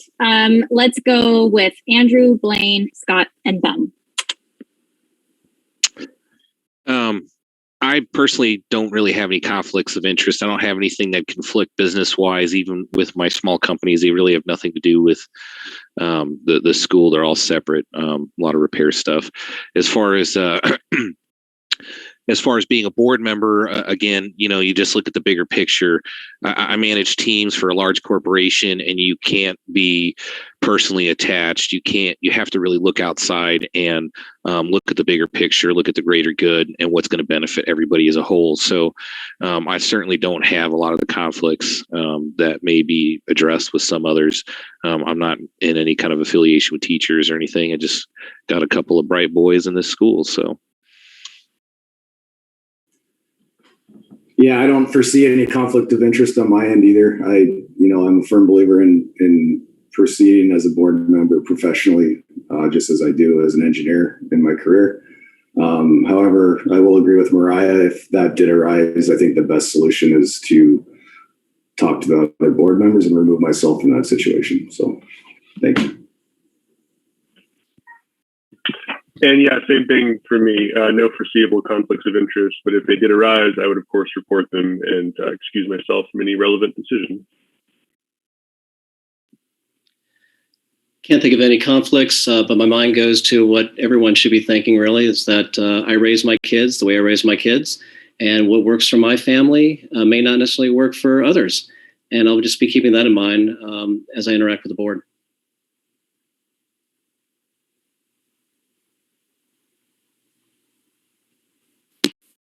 All right. Well, thank you, everybody. We made it, and we were only 9 minutes over our 80-minute window. So I'm going to call that a Waldorf victory. And I really appreciate all the comments tonight. Both good of the board and critical. It's all helpful and good to hear. So thank you for that. And I'm really, I'm happy to be in the difficult position of having to try and pick 5 of you out of the 8 of you. You've made it extremely difficult for us. So thank you for that. It's not always that we get to have such a great crop of people to choose from. So we should enjoy this luxury, as difficult as it's going to be for us to choose 2 weeks from now.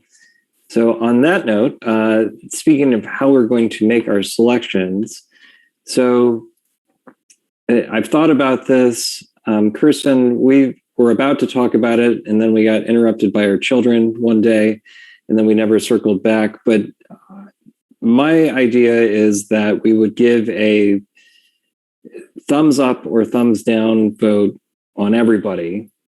And then the people who get a majority of thumbs up votes would advance to round 2 of voting, assuming there's more than 5. And then of those people, we would do a ranked choice voting, which is essentially, first place gets 10 points, second place gets 8 points, all the way down. And then we would cast our votes that way. And you would, when you're casting your vote, you pick which order you want people to be in. And then whoever gets, the top 5 point getters, I'm not sure how else to put it, would then be elected to the board. So I'm open to other ideas. That's the best I can come up with conceptually, but I am by no means an election wizard. So I look forward to your other thoughts.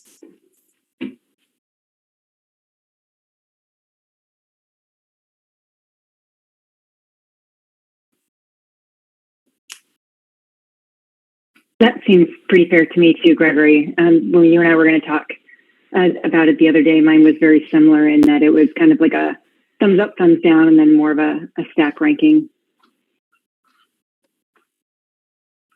And we want to fill all 5 spots, or are we going to go based on votes at that point? Well, we don't have to fill all 5 spots. I think I guess my view with how strong of the candidate pool we have is why wouldn't we fill them? But that said, I think the way we would not fill them is to not give that thumbs up vote to, more than 4 people. I've just never sat on a board, so I don't know what a standard size is and what would be in regards to our size school, if 11 is a lot. I think 11 is a lot. Frank, you have been an administrator before in districts. What is your, do they always have large boards, or are there a few? I'm just looking for some kind of guideline. Typical board across the state is always an odd number, so there's no ties, and then it's 5. We're already at 7.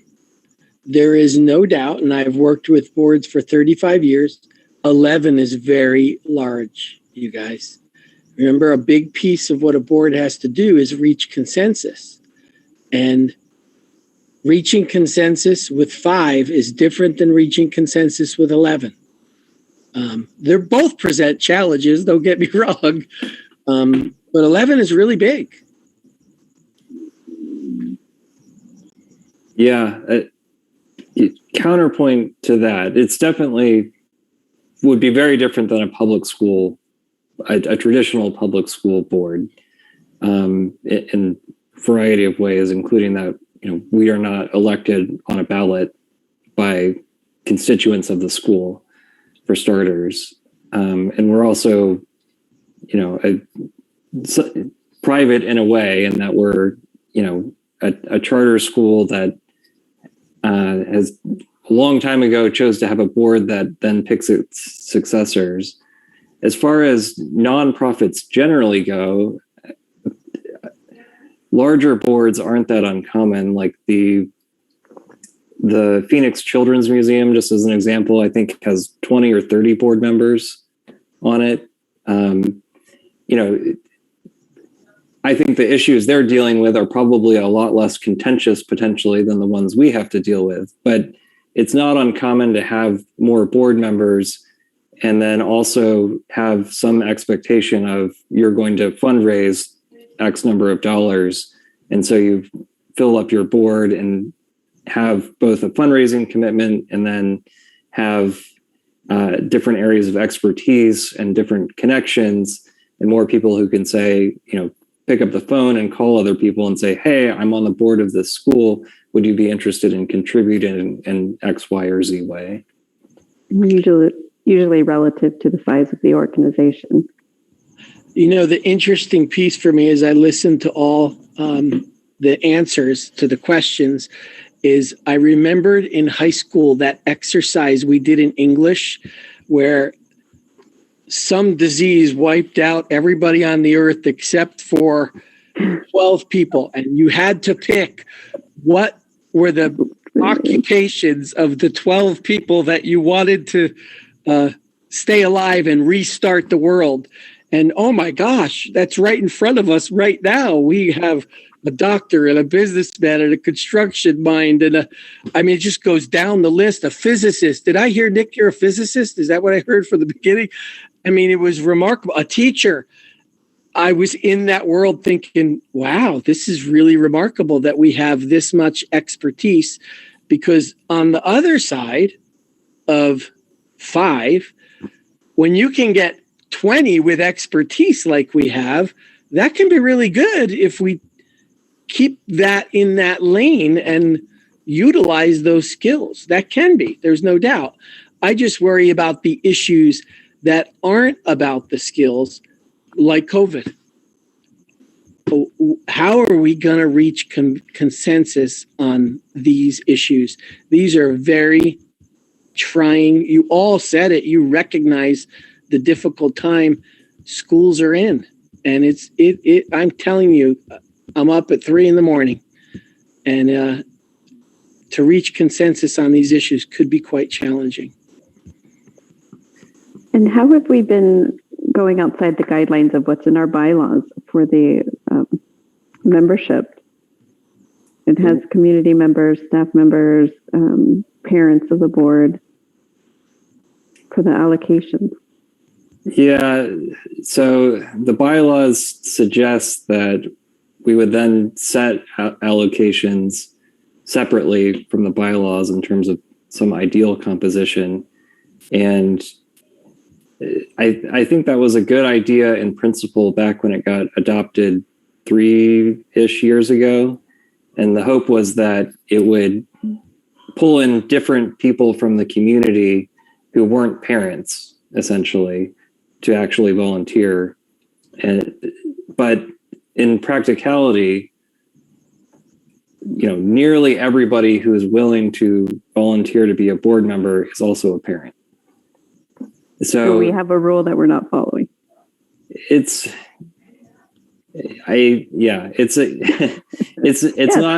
a soft rule. It's like an ideal. I'll put it that way.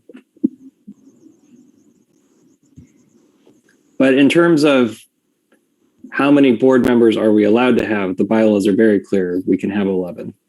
Not a soft rule. That one is for, that's. Why is there a difference? Until we change the bylaws, that one's hard and fast.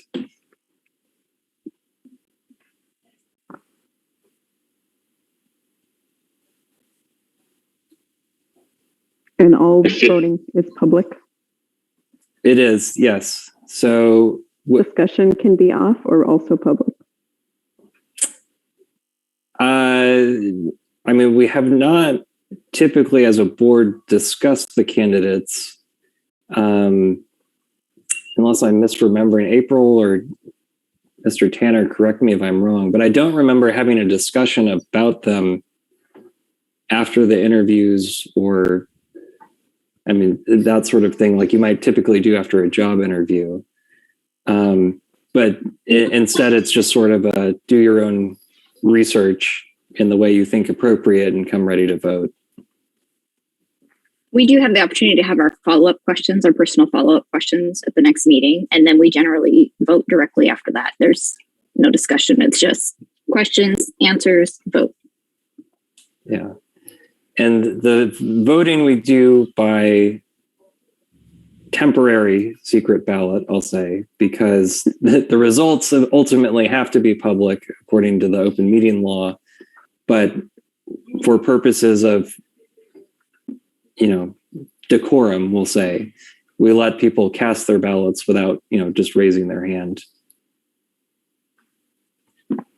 And then afterwards, we would read aloud the results, so-and-so received yes votes from these people and no votes from these people. So that just has to be in the record. Dan, were you about to say something? Oh, I was just thinking about that it's potentially less about reaching consensus because it's an odd, if we have an odd number of people, we've had frequent situations where we didn't have a consensus. It was a divided or split vote. I think it's more about an unbalanced board that would make groups feel alienated. This is my concern, I guess. But I think we've done a fairly good job of having balance across various topics. I don't know. I always feel like you always want to strive to have better balance. But I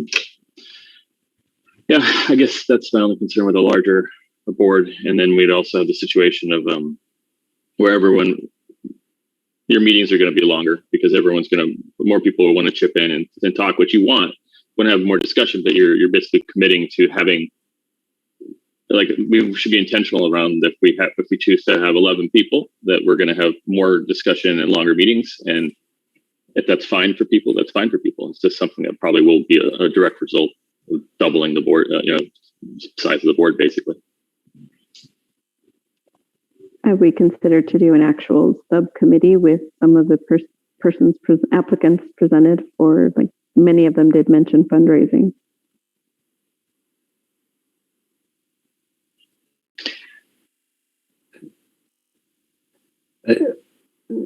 I'm not sure I'm following you. Are you saying elect them only to a subcommittee, or could that be an option?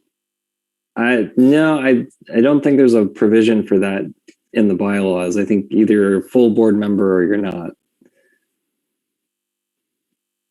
But we haven't assigned any subcommittees at this time either, correct? No, and there's a reason why we haven't done committees, because committee is this very specific thing under the open meeting laws, which requires the committee to post public notice that they're going to be meeting, to take minutes, to make those minutes available online, and so on. And so I like that idea better than 11 members on a board. Yeah, well, but the committee is made up of members of the board. So you can assign outside members. No. Okay. They have to be made up of board members. Thank you. Candidates, I must state this. I am going to have to miss the next board meeting because my daughter is getting married that week, and I will have 20 family members from Seattle in my house. I will try to sneak off to a side room to listen, but please don't be insulted if I'm not there long. It's going to be a busy week for my family. It's my youngest daughter, and I just didn't want you to think I was skipping out. That's not my style. I would never skip out on a board meeting. It's kind of a big deal around here when one of my girls get married. So I hope you understand. Congratulations, Frank. Don't do it. Okay. Just kidding. All That's right. a nurse device to everyone, but I'm just kidding. All right. Well, I'm not hearing any objections to the voting method. It sounds like more people are considering how many yes votes they want to give on that first round. So unless anybody tells me differently, I think we can plan to vote that way. We'll do one round of an up or a down vote. And then if there are more than 5 remaining on board election survivor, then those candidates will do the ranked voting for them. All right, so then that takes us to our last order of business tonight, discussion and approval of our last meeting's minutes. Can I ask one quick question, Gregory? Yes. Sorry. Yes. I know we're this close to being done. I want to be done too. Can you send us those, however we're going to be voting, if it's a Google form or something, can you send them ahead of time so that we're familiar with it? We don't spend 10 minutes saying, what am I doing? Yes. I personally would like to see it before the meeting so I know what on earth I'm doing. Yes, absolutely. I'll put a mock-up together, and then it will have to change kind of on the fly depending on how the voting goes. So, okay, yeah. Great. Thank you. All right, back to the minutes. What was the date of our last meeting? Was it 10/6. October 20th? October 20th. Oh, yes. Sorry. I got it in here from the minutes that I copied before. Yeah. Okay. All right. So I will move to approve the minutes of our October 20th meeting. Nellie seconds. Thank you, Nellie. Any discussion? All those in favor? That is unanimous. All right. I will move to adjourn. Someone needs to second that motion. Thank you, Nellie. Any discussion? All those in favor? Okay, it's unanimous. Thank you. Kirsten, could you read the closing verse for us? Got it. The most important tasks for humankind today and in the future is that we should live together and understand one another. If this human fellowship is not achieved, all talk of development is empty. Rudolf Steiner. Excellent. Thank you, everybody. I really appreciate your time. We'll see you. Thank you, everybody. November 17th. Thank you for your time.